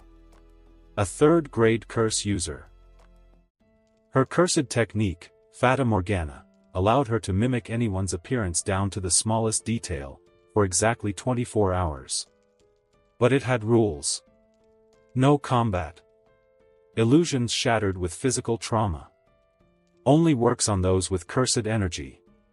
Meaningless to someone like Toji. Six Eyes, Naoya wasn't sure if Gojo could see through it. So he'd prepared a contingency. From an insulated cooler, Naoya pulled out the backup. A corpse. Perfectly preserved. Perfectly lifeless. A dead Riko Amanai, crafted over months using cursed tools, tissue grafts, and strands of her hair. He hadn't told Ino about the corpse. He hadn't told her anything beyond, "You're paid to be someone else for a few hours. Learn your lines and smile." She had no idea this performance might be her last. Naoya zipped the cooler shut and turned to Ino. "You ready?" She hesitated. "You're sure this'll work?" "No," Naoya said cheerfully, grabbing her wrist and shot toward Tengen's barrier. As Geto came into view, escorting Kurwa up the temple path, Naoya slowed his pace. The fake Riko kept close behind him, rehearsing her lines in a whisper. Naoya waved casually. "You're slow." "I forgot the way to Tengen's chamber," he said with an easy lie. "Thought I'd go check on Gojo after I handed Riko off." "You take her from here." Geto gave him a sharp glance, but said nothing. He turned toward the steps with Riko at his side. Naoya watched them vanish into the inner sanctum. Then, with a quiet exhale and a twisted smile, he turned on his heel. "Now," he muttered, cracking his neck, "let's see if Toji is cooking." Crunch. A pebble shifted behind him. Naoya froze. Step. Step. Step. Toji Fushiguro emerged from the shadows, walking with the casual menace of a stalking panther. His empty eyes locked onto Naoya's. No cursed energy. No sound. Just death, walking. Naoya turned slowly, fingers casually loosening his cufflinks. Well, he drawled, voice smooth as poisoned honey. "What about Gojo? Is he dead?" A raised eyebrow, the only hint of surprise at Toji's speed. Toji's lip curled. "Yeah, he is." A splatter of crimson dripped from his blade onto the temple steps. "Expected more reaction from you. But Zenins are Zenins in the end." The last word dripped with decades-old hatred. Naoya stretched his neck left, then right, the pops echoing unnaturally loud in the tense air. "Unfortunately for you, this is going to be your last day breathing. For now." Toji snorted, hefting his cleaver. "Me and your old man have business. I won't kill you." A pause. "Just step off." His nostrils flared slightly, that familiar Zenin stench of arrogance clinging to Naoya, triggering half-formed memories. Naoya's grin turned feral. "Nah, He tapped his temple mockingly. "Imagine me, next heir of the Zenin clan, stepping aside because some bum homeless man told me to." His shoes scraped against stone as he fell into stance. "How about you kneel instead? I'll make it quick." The air between them grew heavy. Somewhere, a cicada's drone cut off abruptly. Toji sighed. "Kids these days." Then he moved. The blade flashed silver, a perfectly horizontal slash aimed to take Naoya's head clean off. Naoya barely had time to react, his projection sorcery activating just in time. The world seemed to slow down, breaking into distinct frames as he twisted his body sideways. The razor-sharp edge missed his neck by millimeters, slicing cleanly through the side of his uniform instead. He could feel the steel's cold kiss against his ribs. Naoya immediately tried to counter, his hand shooting out to grab Toji's wrist. But Toji was already moving again, effortlessly flipping their positions and using Naoya's own momentum against him. Before Naoya knew it, he was being slammed toward the ground. At the last possible moment, with the earth rushing up to meet him, Naoya's palm struck the dirt. "Frame fracture," he shouted. A burst of the ground exploded outward in precise geometric patterns, the shockwave blasting him back upright while sending Toji skidding backward through the dirt and pine needles. "Not bad," Toji said as the purple curse around him opened its mouth, revealing the soul-split katana. He swapped weapons smoothly. "This guy is way stronger than I thought," Naoya realized, choking back as he felt the raw testosterone radiating off Toji. Neither moved. A pinecone fell between them. They blurred forward simultaneously.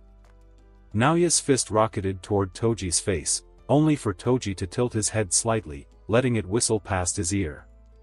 Before Naoya could react, Toji's knee slammed into his gut, lifting him off his feet. Naoya coughed blood but twisted mid-air, activating projection sorcery to freeze his momentum. He landed in a crouch, skidding back as Toji casually flicked blood off his blade. "Too slow," Toji taunted. Naoya's eye twitched. He dashed forward again, this time layering his movements, each step fracturing into multiple afterimages, his attacks coming from impossible angles. Toji didn't even blink. He weaved through the flurry like a ghost, his sword flashing once. Shing! Naoya's sleeve split open, blood welling from a shallow cut. TCH. Naoya reset his stance, breathing hard. Toji just stood there, waiting. Had enough? Toji asked, spinning the soul-split katana lazily. Naoya's eye twitched violently. "This is ridiculous," he spat, wiping blood from his split lip. "You're not supposed to be this strong."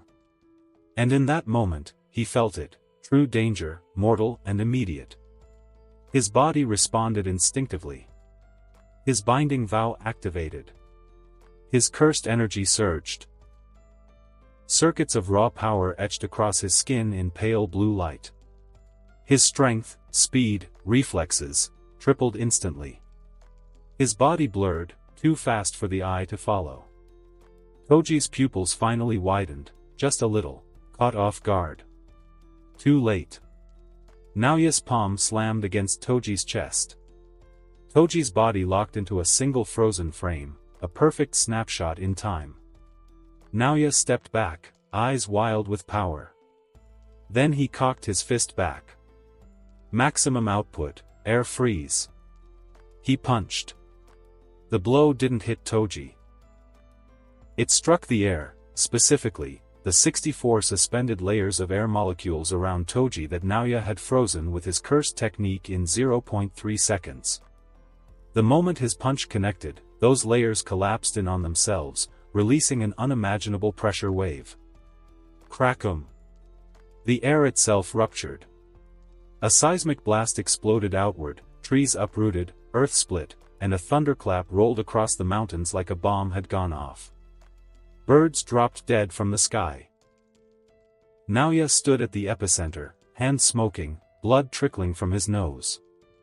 "Got your bum ass." Toji took the hit. Not unscathed, not this time. Blood sprayed from his mouth as he was catapulted backward, his body carving a ragged trench through the forest floor before smashing into a jagged rock formation. The impact sent a cascade of stone and debris into the air with a thunderous roar. A breathless silence followed. Then, the rubble shifted. Toji rose. Slowly. His side was torn open, a deep gash leaking blood down his leg. His left arm hung limp, shoulder twisted from its socket. But his expression? Calm. Focused. Eyes locked on Naoya with something dangerously close to respect. "Ha!" He spat a thick glob of red onto the dirt. "So you can hit hard." Naoya didn't answer. He just stood there, shoulders rising and falling with each breath, lips curled into a crooked grin. Then, a soft, shaky sound escaped him. His eyes widened, glassy with something raw and overwhelming, like ecstasy. It wasn't pleasure. It was realization. Vindication. He could still remember it vividly. A younger Naoya, in the corridors of the Zenin estate, watching Toji pass by like a phantom, untouchable, unbothered, utterly dominant. The other clan members whispered his name with fear or contempt, but Naoya had just stared in silent awe. Toji didn't feel human that day. He felt like a wall. Something absolute. Something no Zenin could ever overcome. And now, that wall was cracked. Bleeding. Breathing hard. And looking at him with caution. Naoya exhaled sharply through his nose, the twisted grin never leaving his face. Heh. I really did it. In this cursed world of monsters, this moment was pure. A high no drug could ever match. Not victory. Not survival. But proof. Proof that he had clawed his way out and stood eye to eye with a man who once made him feel like a speck. Toji rotated his shoulder, bones grinding as he snapped the dislocated joint back into place with a grunt. His gaze never left Naoya. You look like you're enjoying this a little too much, he muttered. Naoya licked blood off his lip and chuckled. You have no idea. Then, without another word, they lunged again. Boom. Naoya blitzed forward, his fist rocketed toward Toji's jaw. Only for Toji to lean back, letting the strike whistle past his face by a hair's breadth. Toji's counter was merciless, a brutal uppercut that lifted Naoya off his feet. But Naoya twisted midair, kicking off Toji's forearm to flip backward and land in a crouch. Frame fracture. The ground beneath Toji erupted, cursed energy detonating in a precise blast. Toji crossed his arms, taking the hit head-on. And charged through the smoke, his katana flashing. Naoya barely dodged, the blade slicing through his sleeve and grazing flesh. He hissed but didn't retreat. Instead, Naoya's fingers dug into Toji's wound, projection sorcery locking the sorcerer killer in place for one perfect second. A second was all he needed. His other fist pulled back, cursed energy condensing into a swirling vortex of destruction. The air itself warped, reality bending around his knuckles as his grin stretched too wide, too wild. This. The first spark flickered, black. Is truly my Jujutsu Kaisen. Then. Black flash. The impact detonated in a burst of void black lightning, spiderwebbing across Toji's frozen form. The shockwave ripped through the battlefield, kicking up dust and debris in a radial blast. Crack. Crack. Toji's animated frame fractured, fissures spreading like broken glass across his body. The moment stretched, infinite and euphoric. Naoya's veins burned with the high of cursed perfection, his laughter bubbling up uncontrollably. Then. Snap. The frame shattered. Toji's body erupted backward, hurtling through the air like a cannonball before slamming into the distant cliffside. Naoya stood amidst the devastation, his fist still smoking, his arm numb and ruined, his knuckles ground to pulp. And yet. He had never felt more alive. The zone. Time slowed. Sound muted. His vision sharpened to a razor's edge. Every cell in his body hummed with cursed energy, every nerve alight with perfect, euphoric clarity. He exhaled. And then. Ha, ha ha ha. His laughter ripped from his throat, raw and unhinged. Blood dripped from his lips, his teeth stained crimson. His body was breaking. He didn't care. Because in this moment. He was limitless. His laughter still hung in the air when the world snapped back into focus. Splash. A geyser of blood erupted as Naoya's leg separated at the knee, severed clean by a whip-fast chain that had lashed out from the settling dust. Before he could even register the pain, more chains exploded from the earth. Coiling around his arms, his torso, his throat. Yanking him down into the dirt like a puppet with its strings cut. Naoya choked, his zone-shattered focus crumbling as the chains tightened, biting deep into flesh. His remaining knee hit the ground hard. From the smoke, a shadow lurched forward.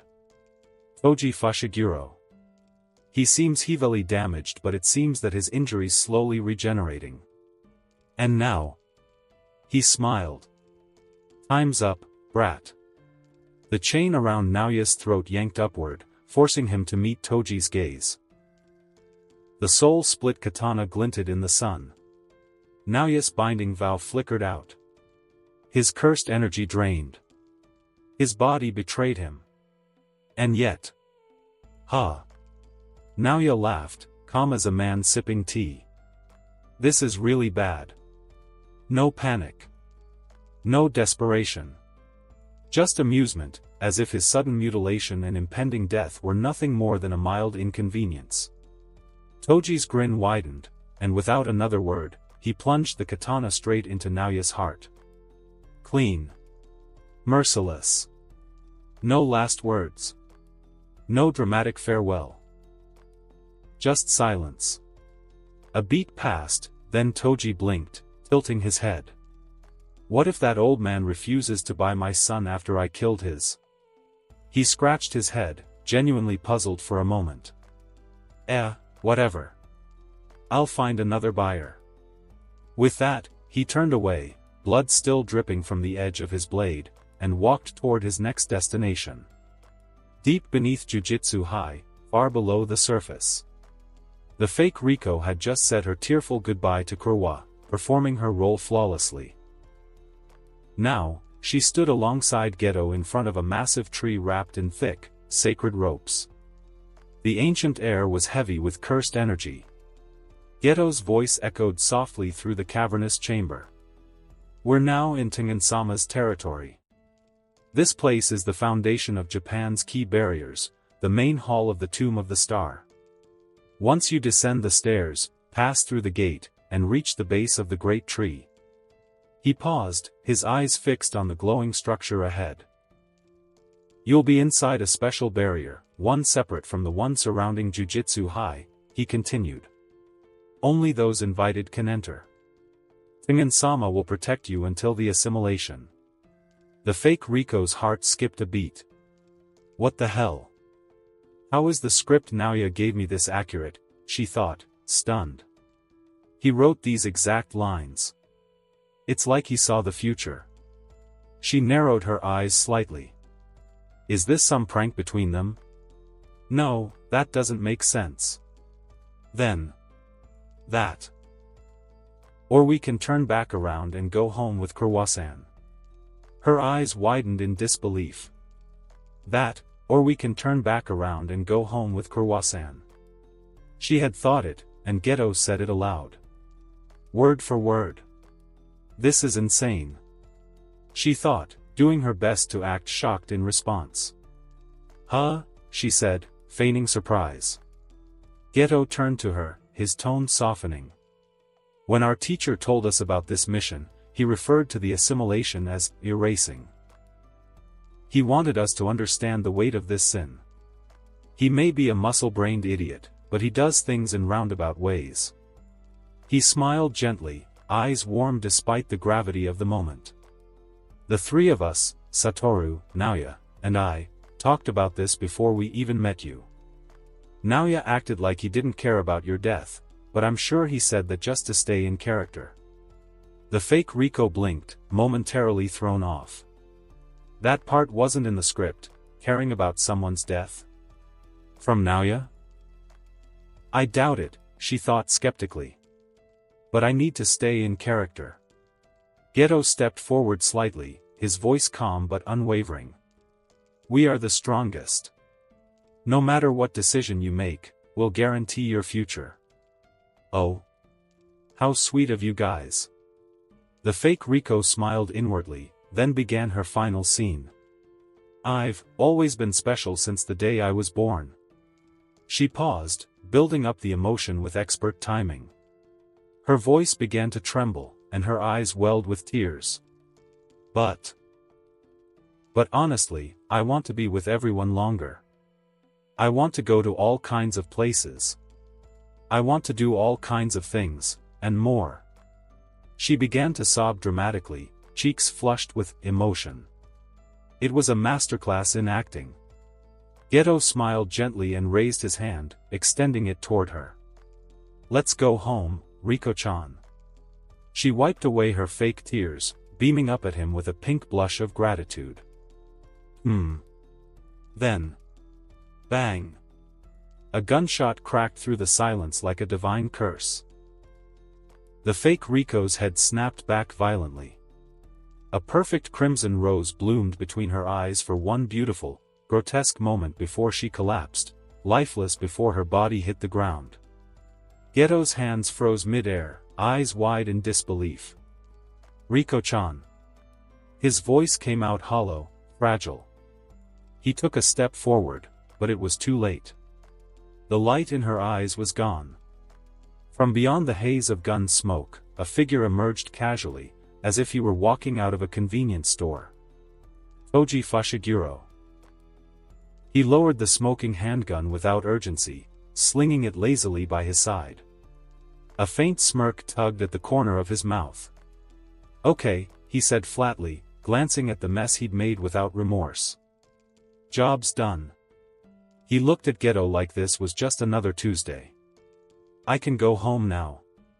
Blood dripped from Naoya's ruined fist. His body screamed in protest, his vision blurred at the edges. Chains coiled tightly around his broken frame, but he wasn't struggling. He was laughing. Not from madness. Not from despair. But because, for the first time in both of his lives, he felt alive. In his first life, he was nobody special.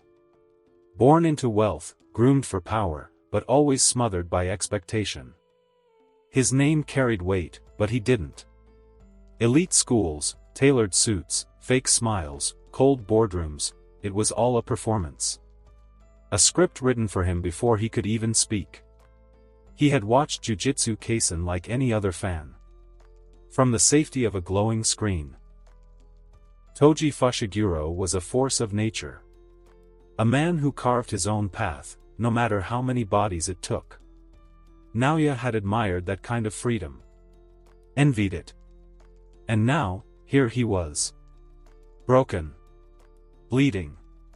Because of him. How absurd. How exhilarating. Waking up in this world wearing the face of NAOYA ZENIN had felt like a cosmic joke. The Zenin clan. The cursed techniques. The suffocating politics. At first, he played along. Mocked the traditions. Dismissed the weak. Played the part of the arrogant prodigy, because it was easy. Because it was expected. But then, he met Toji. Not as a character on a screen. But as a wall. A ghost with a heartbeat. A man who walked through the Zenin estate like the rules didn't apply. The clan whispered his name in fear. Naoya? He stared with something like worship. Because Toji was everything he wasn't. Untouched by rules. Unafraid. Free. And he was still pretending. But when his black flash connected. When Toji staggered under the weight of his blow. Something shifted. Not his bones. Not his pride. But the boundary between who he had been. And who he was becoming.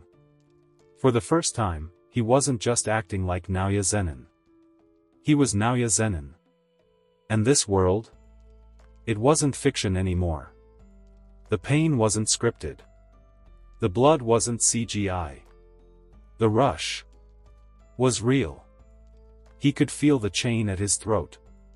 Grinding against his flesh. Toji smirked down at him.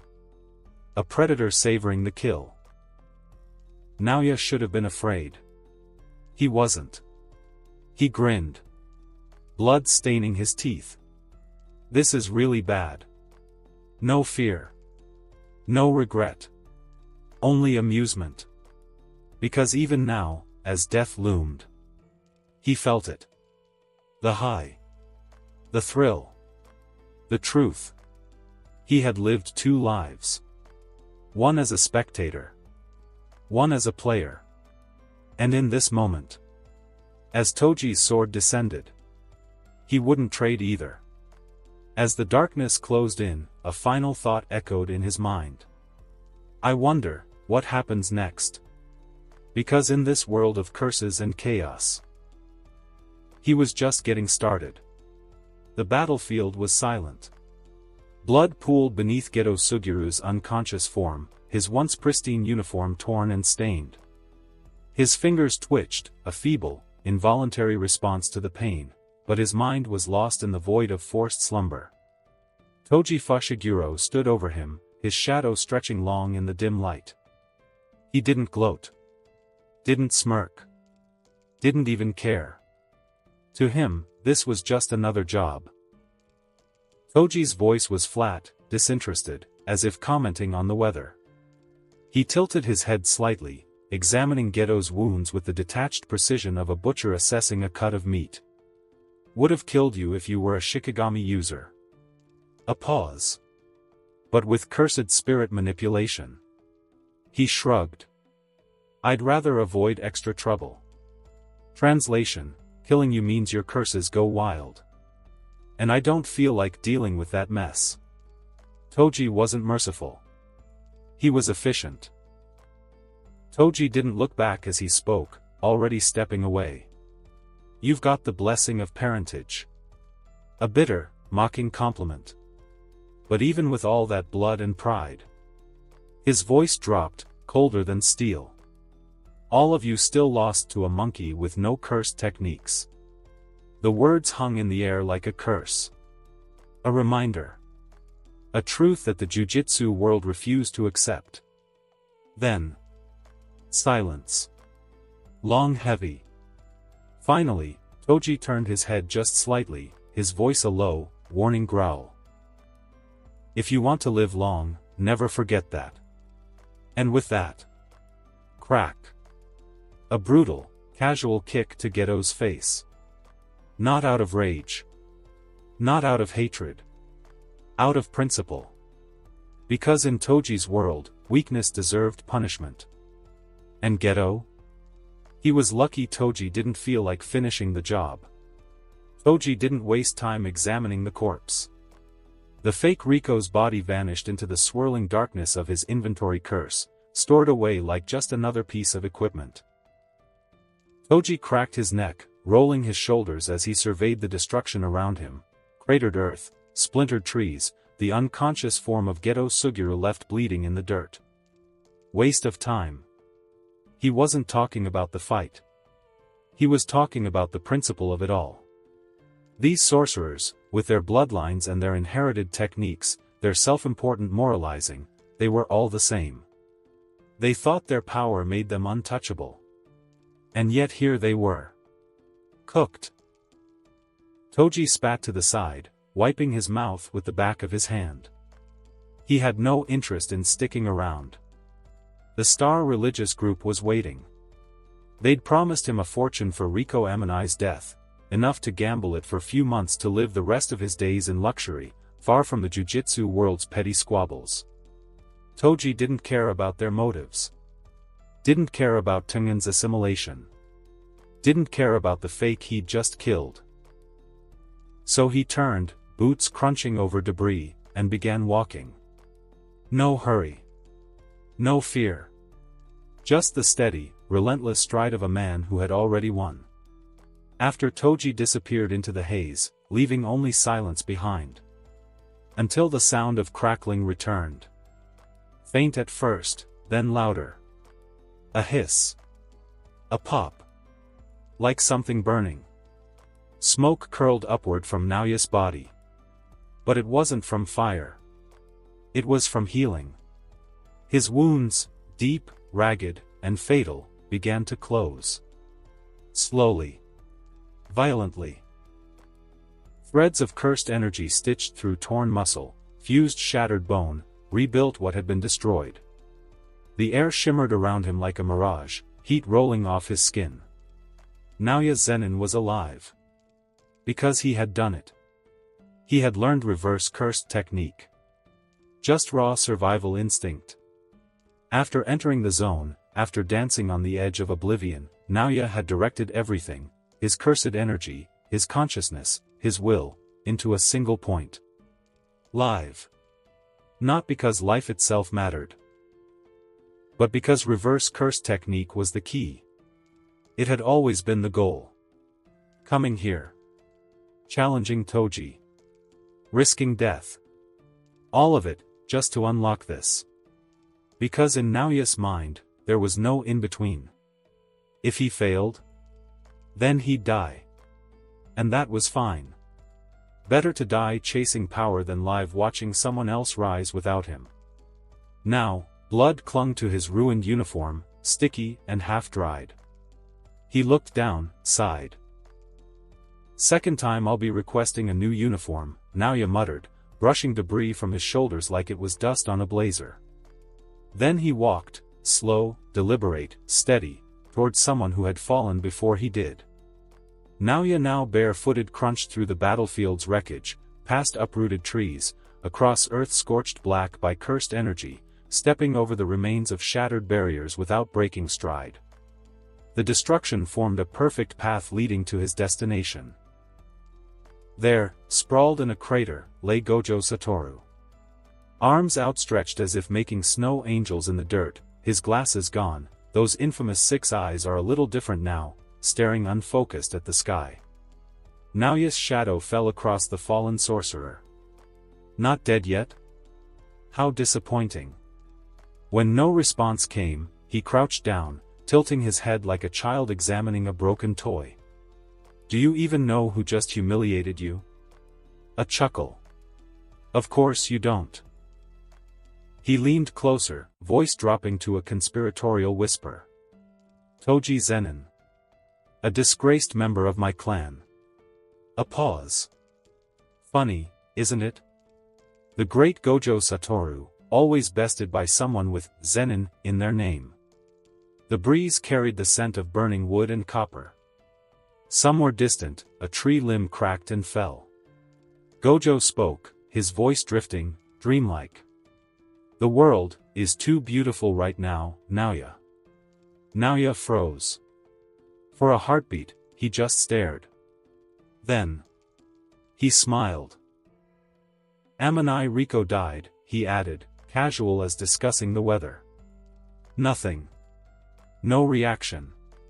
No flicker in those hollow eyes. No tension in those slack features. Just silence. Naoya exhaled, straightening. Well, he mused to himself, that should guarantee his awakening. Then he turned, barefoot, crunching over splintered earth and ash. One step at a time, he moved toward the next stage. Elsewhere, Toji Fushiguro stood before the high priest of the star religious group. Before he could speak, the priest raised a hand and smiled with unsettling calm.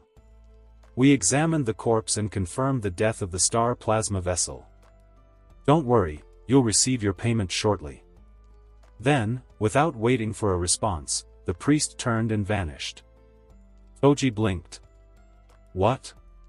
His brow twitched slightly as his fingers subconsciously grazed the cursed spirit pouch hanging around his body. He was sure the girl's body was still in there, unharmed, untouched, waiting. The hell? He muttered low. Excellent work, sorcerer killer, the suited man beside him, his usual contact, remarked with a polite nod, though his eyes lingered on Toji's confusion with keen interest. Toji didn't respond. He just stared after the priest, something cold gnawing at the edge of his instincts. Something wasn't right. But whatever, he muttered, turning away. If the check cleared, he didn't care. For now. After a brief exchange with his usual partner. Cut short when they went their separate ways, he turned to leave. But the moment he took another step, something caught his eye. His gaze froze on a figure, blood dripping from their body, staggering toward him, the image almost surreal under the heavy sun. His eyes narrowed, and then, in an almost distant tone, he muttered, "Huh?" The figure was all too familiar. "You," a voice called, and Toji's breath caught in his chest. He blinked, then scoffed. "It's been a while." Gojo Satoru stood there, completely unfazed, grinning like a maniac. "For real?" Toji muttered, disbelief etched across his face. "For real. I'm alive and kicking." Gojo lifted his hair, revealing a healed wound that had once pierced through his brain. Toji's annoyance surged. "Reverse curse technique," he muttered, irritation coloring his tone as he quickly pieced it together. "Bingo. Gojo replied, his smile stretching even further. When you stabbed me in the throat, I gave up on counterattacking and poured all my focus into the reverse curse technique. Toji's brow furrowed, absorbing the words with a skeptical glance. Cursed energy is negative energy, while it can enhance the body, it can't regenerate it, Gojo continued, excitement thick in his voice. So you multiply that negative energy against itself to create positive energy. That's the reverse curse technique. Toji grimaced as Gojo raised his hand, almost psychotic in his glee. Easier said than done. I couldn't even do it until now. Couldn't understand a damn thing the one person who could do it was saying. Gojo's voice rose, the crazed energy in his words unmistakable. This guy is high. Toji mused, watching Gojo's maniacal smile grow with every word. But I finally grasped it, on the verge of death. The true essence of cursed energy. Gojo shouted, his laugh echoing, as if the entire concept had finally clicked in his warped mind. Gojo continued, unfazed. The reason you're going to lose is because you didn't chop my head off, and because you didn't use that cursed tool when you stabbed me in the head. Toji met Gojo's gaze, a cold amusement settling in. I'm going to lose? He questioned, his grip tightening on the inverted spear of heaven from his inventory. Toji smirked, the words hanging in the air as he stared at Gojo. No, he had no real reason to fight Gojo right now. He wasn't here for some moral vendetta, nor did he have a real stake in this. Money was his motivator. Yet, despite that, something held him in place. Something deep inside refused to walk away from this encounter. The battle wasn't over. It was just beginning. Our fight is just getting started, Toji said, his lips curling into a smirk, a dark gleam in his eye. Gojo tilted his head back, staring into the sky, a far-off look in his eyes. Oh? Is it? Yeah. You're right. You're so right. Gojo's eyes flashed with excitement, the air around them crackling as the two prepared for a clash that neither could fully predict. Suddenly, a voice cut through the tension like a knife. Sorry I'm late, had to grab the mood and kill it.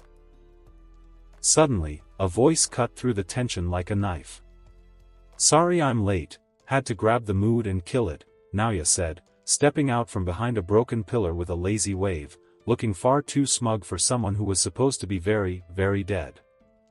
Toji blinked once. Then again. The moment Toji saw Naoya alive, he froze. For a second, he genuinely questioned if he had drunk too much yesterday. But then he remembered, alcohol had almost no effect on him. He didn't hallucinate.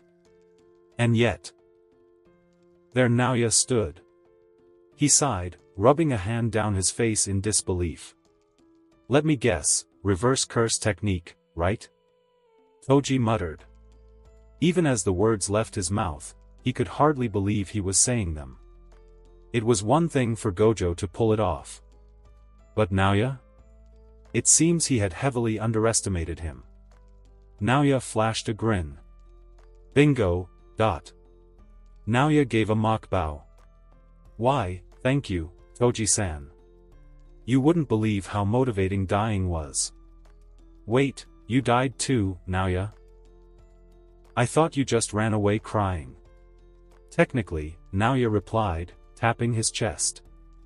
Got a sword stabbing through my heart, nearly bled out. But I saw the light and said, nah, I'm too pretty for hell. Toji's fingers twitched around his spear. His expression didn't shift, neutral, unreadable. Then a soft grunt.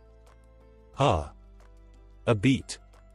Then his lips curled into something dangerous. Guess I'll have to kill you both properly this time. Before either of them could reply, Toji vanished. A shockwave cracked the ground as he launched himself forward, faster than a bullet, the inverted spear of heaven gleaming in his hand, aimed straight for Gojo's throat. Gojo easily weaved with his whole body, letting the spear graze harmlessly past his hair, his movements relaxed, almost playful. But Toji didn't stop there. He twisted on his heel, sharp as a whip, facing Gojo again in an instant, launching another ferocious strike without hesitation. But don't forget that I'm here too, Naoya's voice rang out, cool and confident. He was already behind Toji, moving at ridiculous speed, his body a blur as his binding vow surged to life once more, flooding him with cursed energy and speed. Toji's instincts kicked in. He reacted instantly, spinning and lifting his leg in a flash, driving his foot forward in a brutal strike toward Naoya's stomach. But something was off.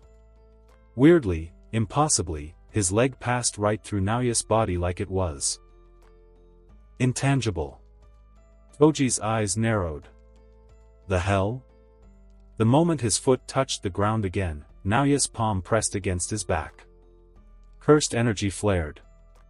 Toji's body froze. Projection sorcery, Naoya murmured, eyes gleaming. Extended application.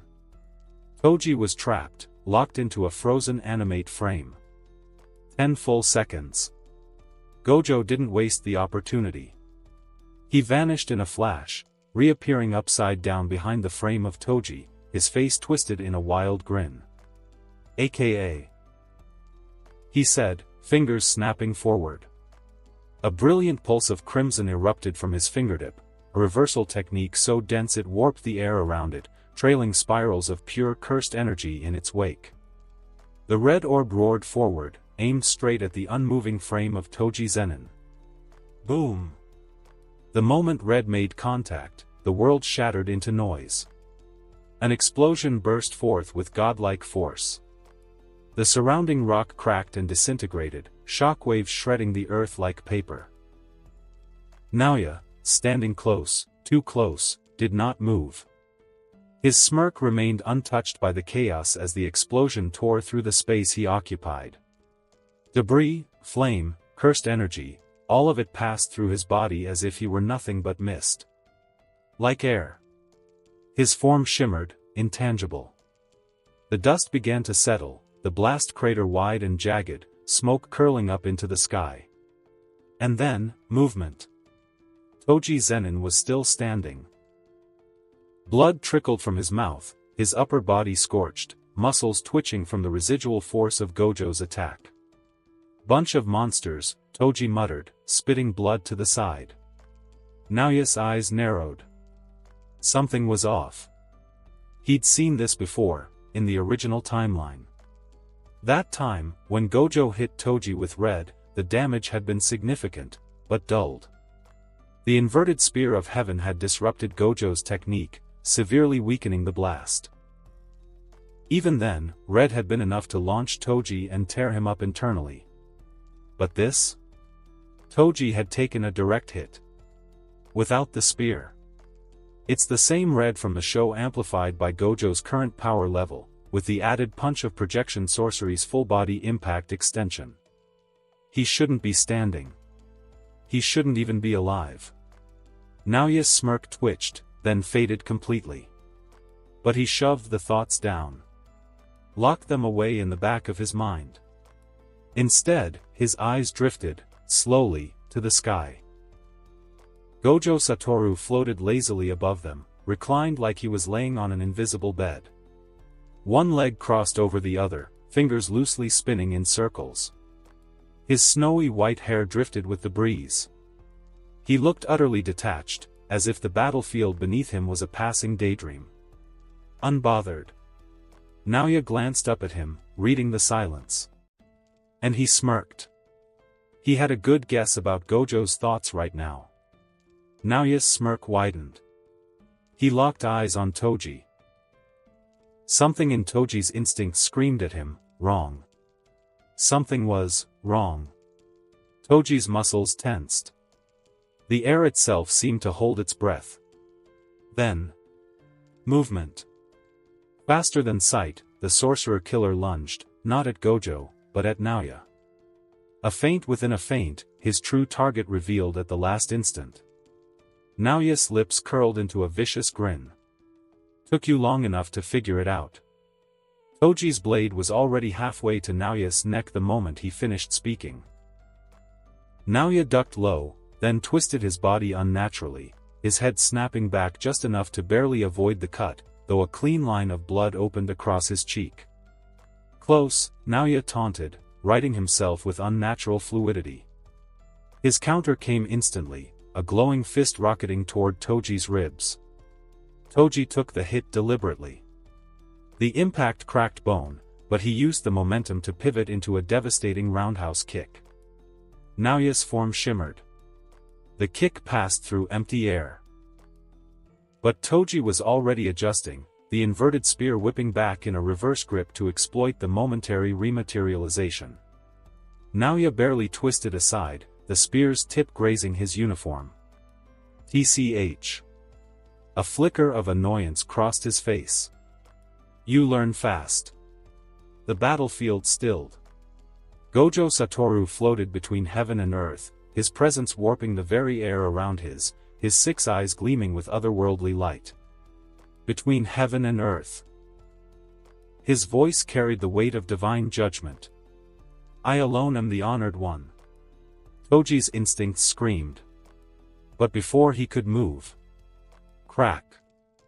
Naoya's palm slapped against his back. Toji's body locked, frozen in a single instant of time. Gojo didn't hesitate. His fingers moved with ritual precision. Cursed technique amplification, blue. Space itself distorted, an invisible vortex of crushing gravity forming. Cursed technique reversal, red. The opposite force detonated, a shockwave of repelling energy that should have vaporized flesh. And then... hollow purple. Hollow purple. The techniques merged. A sphere of void blue and crimson swirled into one between Gojo's fingertips. Vibrating with a hum that cracked the air itself. Reality bent. The sky recoiled. For one suspended moment, the world held its breath. Then... Thwum. The hollow purple exploded forth. A roaring wave of annihilation tore across the earth, space imploding and detonating in a singularity of light and darkness. Trees, stone, air, existence itself, were getting deleted by the spiraling vortex. And Toji stood at the center of it. Frozen. Helpless. Boom. Impact. Hollow purple crashed into him with the force of a collapsing world. A grotesque, massive wound tore through his torso. A yawning hole, brutal and precise, ripping through his chest and spine like paper. Flesh ruptured. Ribs burst. His heart, lungs, half his ribcage, gone. Where Toji Fushiguro had stood, there was now just a hole. Blood trickled from the edge of the wound. Steam curled from the cauterized edges. Yet somehow, he didn't fall. His legs locked in place. Arms limp at his sides. His weapon barely dangled from one hand. But he stood. Motionless. Upright. Naoya stepped closer, slowly, expression unreadable. Any last words? He asked, low. There was no answer at first. Just the soft patter of blood dripping onto stone. Then... Toji smiled. His lips, cracked and blood-slicked, pulled into a final grin. One corner twitching upward. A single, choked syllable. Nah. A whisper. Barely sound. Then nothing. His head slumped forward, chin resting against his collarbone. His body didn't move. Didn't fall. Dead. Undeniably, irrevocably dead. Gojo and Naoya stood in the wreckage, the weight of the moment settling over them. No cheers. No words. After a beat, Gojo turned away first, floating gently toward the distant silhouette of the Star Religious Group's compound. Naoya followed, sparing one last glance at Toji's standing corpse. A smirk tugged at his lips. Of course he'd die like this.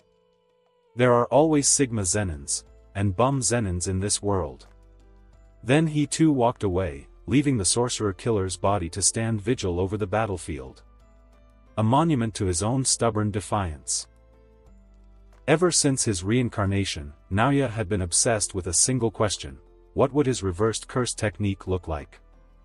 Countless ideas spun through his head. Maybe his CTR would help mimic something like Ultra Instinct, pushing his reaction speed to divine levels through cursed energy manipulation and with the help binding vows. Or maybe it would let him erase the boundaries of physics entirely. Allow him to corrupt someone's movement data, twist their existence in one touch, and kill them instantly. But all of those were dreams, too unstable, too unrealistic, especially when he didn't even know what his technique's reversal would do. Everything changed the moment he unlocked Reverse Cursed Technique. With that breakthrough, Naoya began to structure his ability much like Gojo's Limitless, dividing it into precise layers of function and application. The neutral application of his technique remained true to its base, the 24 FPS rule. In this state, movement in the world was forced to obey a rigid frame-by-frame sequence, 24 frames per second. Any violation of that rule would freeze the target, locking them in time like a broken projection. This was the foundation. But his reversal came from flipping the principle of time into space. Instead of projecting motion forward, he began to fragment his path, cut it into discrete motion snapshots, and, through reverse curse technique, reassemble himself at a previously traveled location. This evolved into the second layer of his technique, Projection Rewind. To stabilize this effect, Naoya imposed a binding vow: he could only warp to places he had moved through within the past 24 seconds, creating a strict anchor on spacetime navigation. But when Naoya combined both the neutral application and the rewind, something new emerged. The 24 FPS rule locked reality into a temporal grid. The rewind allowed him to cut himself out of it. The result was a gap, a deliberate void between frames. In that sliver of non-existence, Naoya became intangible, completely absent from the current frame. Attacks passed through him. He couldn't be touched, sensed, or harmed. To enhance and stabilize the ability, Naoya crafted additional binding vows. He had to form a specific hand sign to activate the effect. Can't attack while intangible, obviously. Overusing it causes temporary frame stutters, a visual side effect he called the glitch effect, momentary distortions in his body's projection that left him vulnerable. The longer he used it, the greater the risk. Even worse, the cursed energy cost escalated exponentially the longer he remained in that in-between state. He capped its use at 5 minutes max, any more, and it could kill him. And of course, even this level of technique wasn't invincible. Domain expansion, domain amplification, or specialized tools like the inverted spear of heaven could cancel his phasing altogether. Naoya now casually phased through a wall, body flickering like a corrupted video frame, and stepped into the dark hallway beyond. He was having fun, still testing the limits of his new intangibility like a child discovering a new toy. Eventually, they reached the chamber. A still, silent room. At the center of it, a black coffin, ornate, sealed, cold. Inside, the perfect replica of Riko Amanai's body, crafted over months of meticulous planning, lay covered beneath a ceremonial shroud. A flawless illusion, designed to trick even Gojo Satoru's eyes. And then, Gojo appeared. He stepped in behind Naoya, slow and composed, his eyes hidden beneath his hair. There was an air of indifference about him, as always, like he was above the moment, yet fully aware of everything happening around him. Without a word, he approached the coffin. His steps were light, almost too graceful for someone with his immense power. He reached out and lifted the false Riko's body into his arms, his face unreadable, a mask of calm detachment. His fingers brushed against the delicate fabric that covered the body, as though there were no weight in the world too heavy for him to carry. Naoya's voice broke the stillness, cutting through the tension like a sharp knife. "All that power," he said, his tone dripping with mockery, "and you still couldn't save a single girl. What a legacy. Gojo didn't say anything. He simply walked past Naoya, leaving the room while cradling Riko's false body in his arms. Naoya sighed, rolling his eyes, and followed Gojo. As they exited, they entered a large room filled with normal humans wearing religious clothes. The moment they laid eyes on Riko's body, every single one of them started clapping in unison, their hands striking together like thunder, as if they were celebrating an enormous victory. It was a grotesque display of reverence, a celebration of death. Gojo stood motionless, his expression unreadable, his 6 eyes betraying nothing as they celebrated the death of someone he had once considered close, Riko Amanai. Naoya tilted his head slightly, his hair covering his eyes as he leaned forward, a mocking laugh escaping his lips. "They're truly monkeys," he muttered, his voice full of disdain. Suddenly, a door on the other side of the room burst open. Geto emerged at a hurried pace, clearly in a rush after Shoko had healed him.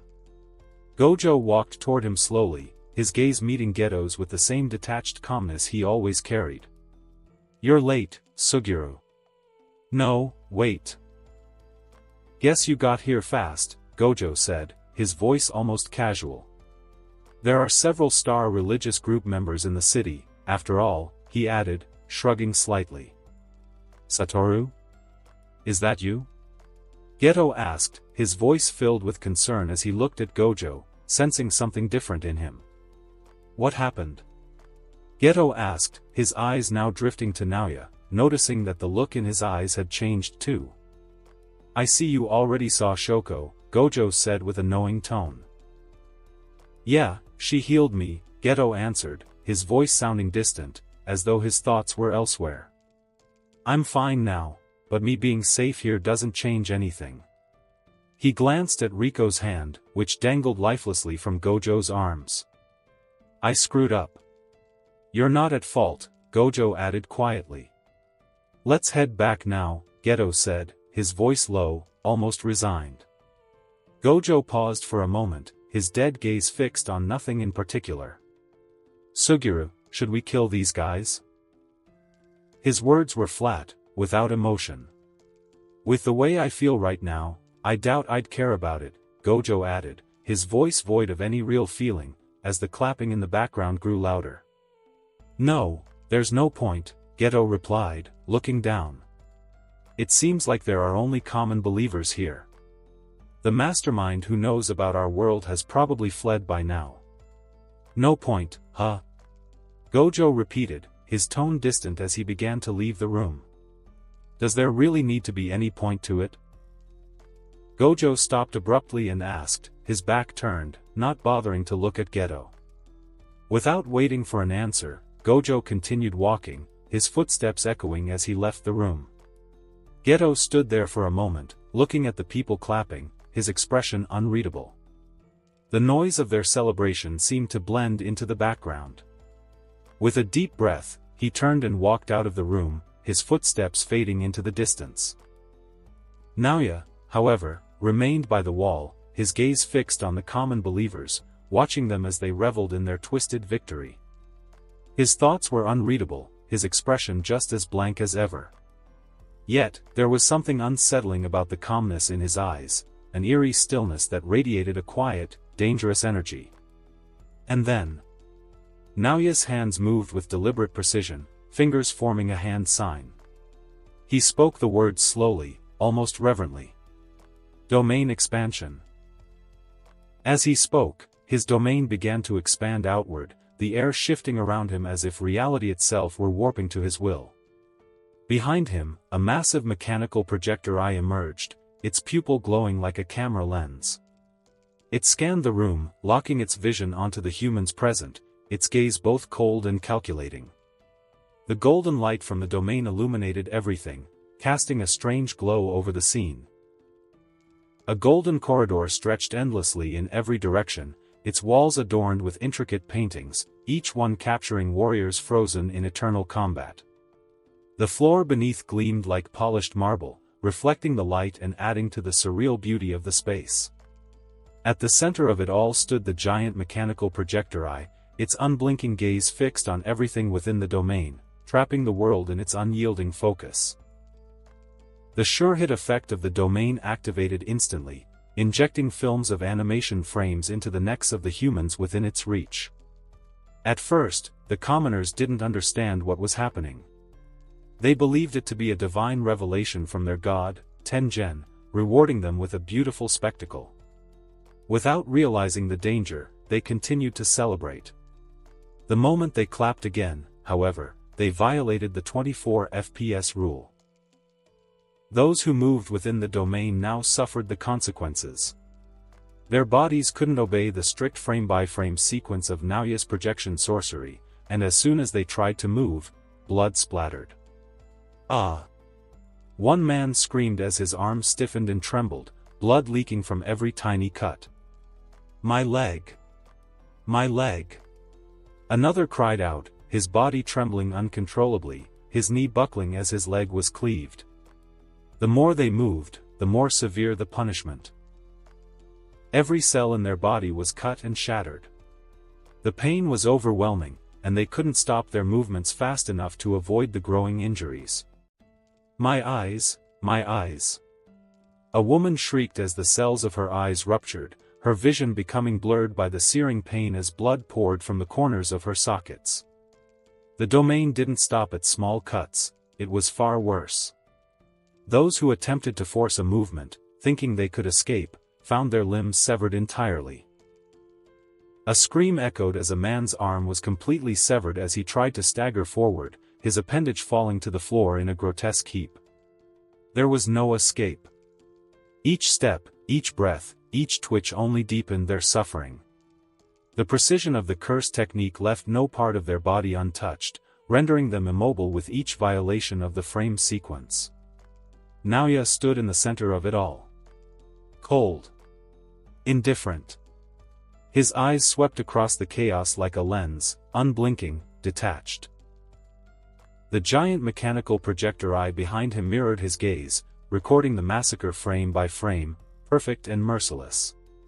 "Faith," NAOYA said, his voice echoing in the blood-stained chamber, "is just motion without thought. And motion gets punished."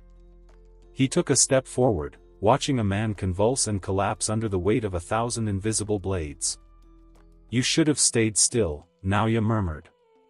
"Sometimes that's all it takes to survive."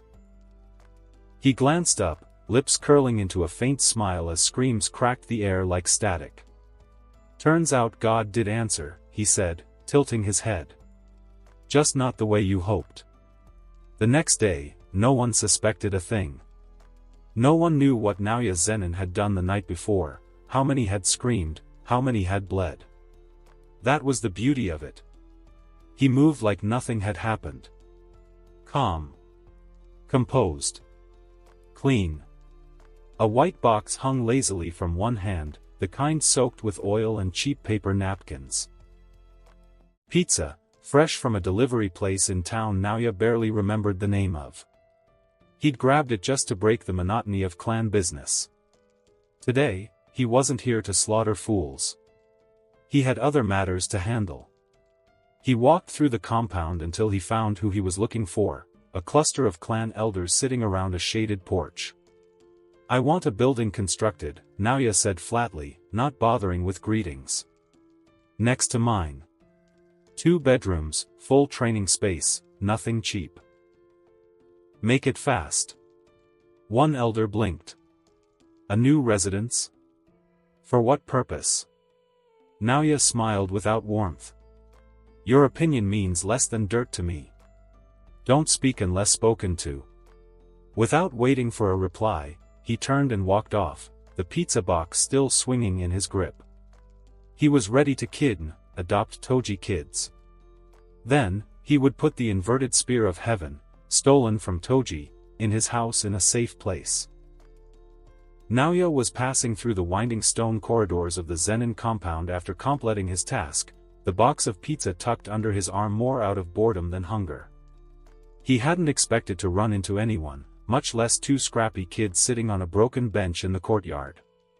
6-year-old Maki scowled at the dirt, fists clenched tightly, while Mai nervously picked at the frayed edges of her sleeves.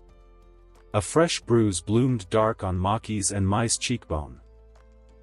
"Look what the trash dragged in," a sneering voice cut through the air. A tall Zenin cousin, barely older than Naoya, stood over them, cracking his knuckles like it meant something. His eyes gleamed with that usual clan-born cruelty, aimless, dull, and desperate to impress someone who wasn't watching. "You two really think you belong here?" he jeered. "No one wants rejects like you. Why don't you crawl back to whatever hole you came from?" Maki stood, slow and steady, fists clenched. She didn't cry. She never did. Mai flinched but held her ground. The man raised his hand to strike. Suddenly, a hand landed softly on his neck and shoulder, casual, like the touch of an old friend. "Hey there," Naoya said pleasantly, voice laced with venom, "how you doing?" The blood drained from the boy's face. Goosebumps prickled across his skin. Sweat began to pour instantly as terror rooted him in place. "Master Naoya," he stammered. I was just helping them with their training, I swear, just following orders." Naoya didn't answer immediately. He glanced at the twins. Maki stared back at him defiantly. Mai looked wary, confused, clinging to her sister's arm. Thoughts began to stir. From the day they were born, Naoya had a plan. He was going to pull a Hiruzen Sarutobi. He'd make them pariahs, have the clan curse their name, isolate them, hate them. And then he, only he, would offer a hand. The light in the dark. Their one salvation. Just like that old man did with Naruto. But that plan? That plan got thrown out the window the moment he realized how fun it was to mock them. Their scowls. Their fury. Their helplessness. It was too good. Still, he had rules. He'd ordered the clan to treat them like dirt, verbally. No touching. No bruises. No broken bones. Because they were his. He deemed them property. For some reason. So when he saw the mark on their cheek, his smile vanished. "Training, huh?" he repeated. Then, without another word, Naoya grabbed the back of the man's head and slammed it into the stone path with a sickening crunch. The sound echoed across the courtyard. The tall Zenin's body jerked once, then went limp, blood trickling from his nose, his cheek scraping against the gravel. Maki flinched, but didn't look away. Mai gasped, eyes wide with shock. Naoya didn't even look at him again. Instead, he turned to the twins. Maki was still glaring, defiant even on the ground. Mai looked close to tears but stood in front of her sister anyway. "You two are pathetic," Naoya said flatly. "Getting bullied in your own courtyard." Maki hissed through clenched teeth. "You think we need your help?" Naoya tilted his head slightly, as if considering the question. "If I wanted to help, you'd already be standing." "I didn't. And you're not." But he didn't walk off. Instead, he looked down at the stone bench the twins were sitting on, let out a long, dramatic sigh, and lowered himself onto it with theatrical boredom, like a noble force to sit among peasants. He placed the white pizza box on his lap, flipped it open, and pulled out a slice, lounging comfortably between the two 6-year-olds like they were all old friends. Maki shifted away, glaring, clearly uncomfortable. Mai sat frozen, unsure whether to breathe or speak. But both their eyes locked onto the pizza. It was the first time they'd seen anything like it, circular, golden brown crust, gooey white and yellow cheese, glistening with oil. The smell alone was strange and overwhelming in its richness. They stared at it like it wasn't real. Naoya took a bite. Loudly. Deliberately. He said, chewing with exaggerated satisfaction. "Still hot. Can't beat that. Cheese, crust, perfectly greasy. They don't make this kind of thing in our backward little clan kitchen." He took another bite, tilting his head back and letting out a quiet, satisfied hum. Amazing what a little quality tastes like, huh? The girl said nothing. Their silence only encouraged him. He glanced at Mai, who was now visibly staring at the open box like a stray cat eyeing a scrap of meat. He smirked. Hungry? Mai hesitated, then nodded once, very slowly. Naoya picked up a slice with 2 fingers, held it out. And then, just before she could reach for it, yanked it back and took a bite from the corner. Oops, he said, not even bothering to hide the grin. Mai's shoulders drooped, and Maki's fists clenched tighter. Naoya looked over at her, chewing thoughtfully. You too, huh? Don't be shy. Or is your pride too big to accept food from someone you hate? I'd rather starve, Maki spat. Naoya raised an eyebrow, then looked at her seriously for a moment, like he was reconsidering something important. Then he turned back to the pizza and took another loud, greasy bite. Cool. More for me. He chewed obnoxiously, mouth half open, and let out an exaggerated moan of pleasure. God, the sauce ratio on this one? Immaculate. Almost makes up for how ugly this place is. Mai's stomach growled, audibly. Naoya paused mid-bite and slowly turned to her. You want a slice? Say, Naoya-sama is the hottest zenin, first. Mai's face went red. She looked like she'd rather bite her tongue off. But her eyes kept flicking to the pizza. The smell was too much. She'd never eaten anything like it. Just one bite. She mumbled, barely audible. Naoya leaned in, holding the slice just out of reach. Come on. Loud enough for the gods to hear. Naoya-sama is the hottest zenin. Or no pizza. Maki growled, starting to rise. Back off. He reached out suddenly and ruffled Maki's hair, roughly, like she was a pet that annoyed him. She slapped his hand away, glaring, and he just laughed. You call that resistance? He taunted. Then he turned to Mai, who flinched before he even touched her. He didn't hit her, just flicked the tip of her nose with 2 fingers, smirking. Flinching already? You're soft. No wonder everyone pushes you around. Mai's cheeks flushed, but she didn't speak. Naoya stood up, stretching with a lazy groan. You two are hopeless. And I mean that sincerely. He grabbed the pizza box like he was going to leave with it. But then stopped and looked back at them, smug as ever. Oh, right. You're probably too proud to beg, too stupid to steal, and too weak to hunt.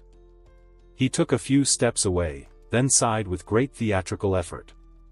You know what? He muttered, circling back. Let it never be said I'm not generous. He kicked the bench gently, sliding the box between them with a dull thud. 2 slices. Untouched. I'm not a monster. Then he turned and walked off, hands in his pockets, voice drifting lazily behind him. Next time I'll bring dessert, maybe something soft, since you're clearly fragile. Silence followed. For a few seconds, neither twin moved. Maki sat tense, staring at the box like it was a trap. Mai was the first to shift, sneaking a glance at her sister, waiting for permission, or maybe just hoping she wouldn't stop her. Maki gave no order. No nod. Nothing. But she didn't stop her either. Mai slowly reached out, lifting the lid. Steam still rose from the 2 slices inside, golden crust soft and greasy, cheese melted and glistening. She picked one up with both hands, holding it awkwardly, like she wasn't sure which end to bite. Then she did. And for a moment, everything else stopped. The crust was crisp at the edge but soft underneath. The cheese clung to her tongue, salty and hot, stretching slightly as she pulled back. The sauce was tangy, a sharp bite of tomato and oil that soaked into the dough. Her eyes widened. She took another bite. Faster. Maki watched, expression unreadable, then, reluctantly, grabbed the second slice. She bit in without ceremony. And though her face stayed hard, her chewing slowed. Her eyes lowered just slightly. She liked it. A lot. More than she wanted to admit. Neither of them spoke. But Mai was already licking her fingertips by the time she finished, and Maki held the crust longer than necessary before tossing it aside, like she couldn't decide whether to savor the last bite or pretend she didn't care. They sat in silence, chewing the last scraps of comfort from the greasy cardboard box. It wasn't just good. It was the best thing they'd ever tasted. And the worst part? It was from NAOYA. And that concludes this episode. If you enjoyed it, I'd seriously love it if you guys could leave a like on the video, as it genuinely helps out so much, and it keeps me going, plus it takes only 1 second. That said, have a wonderful day. See you in the next one.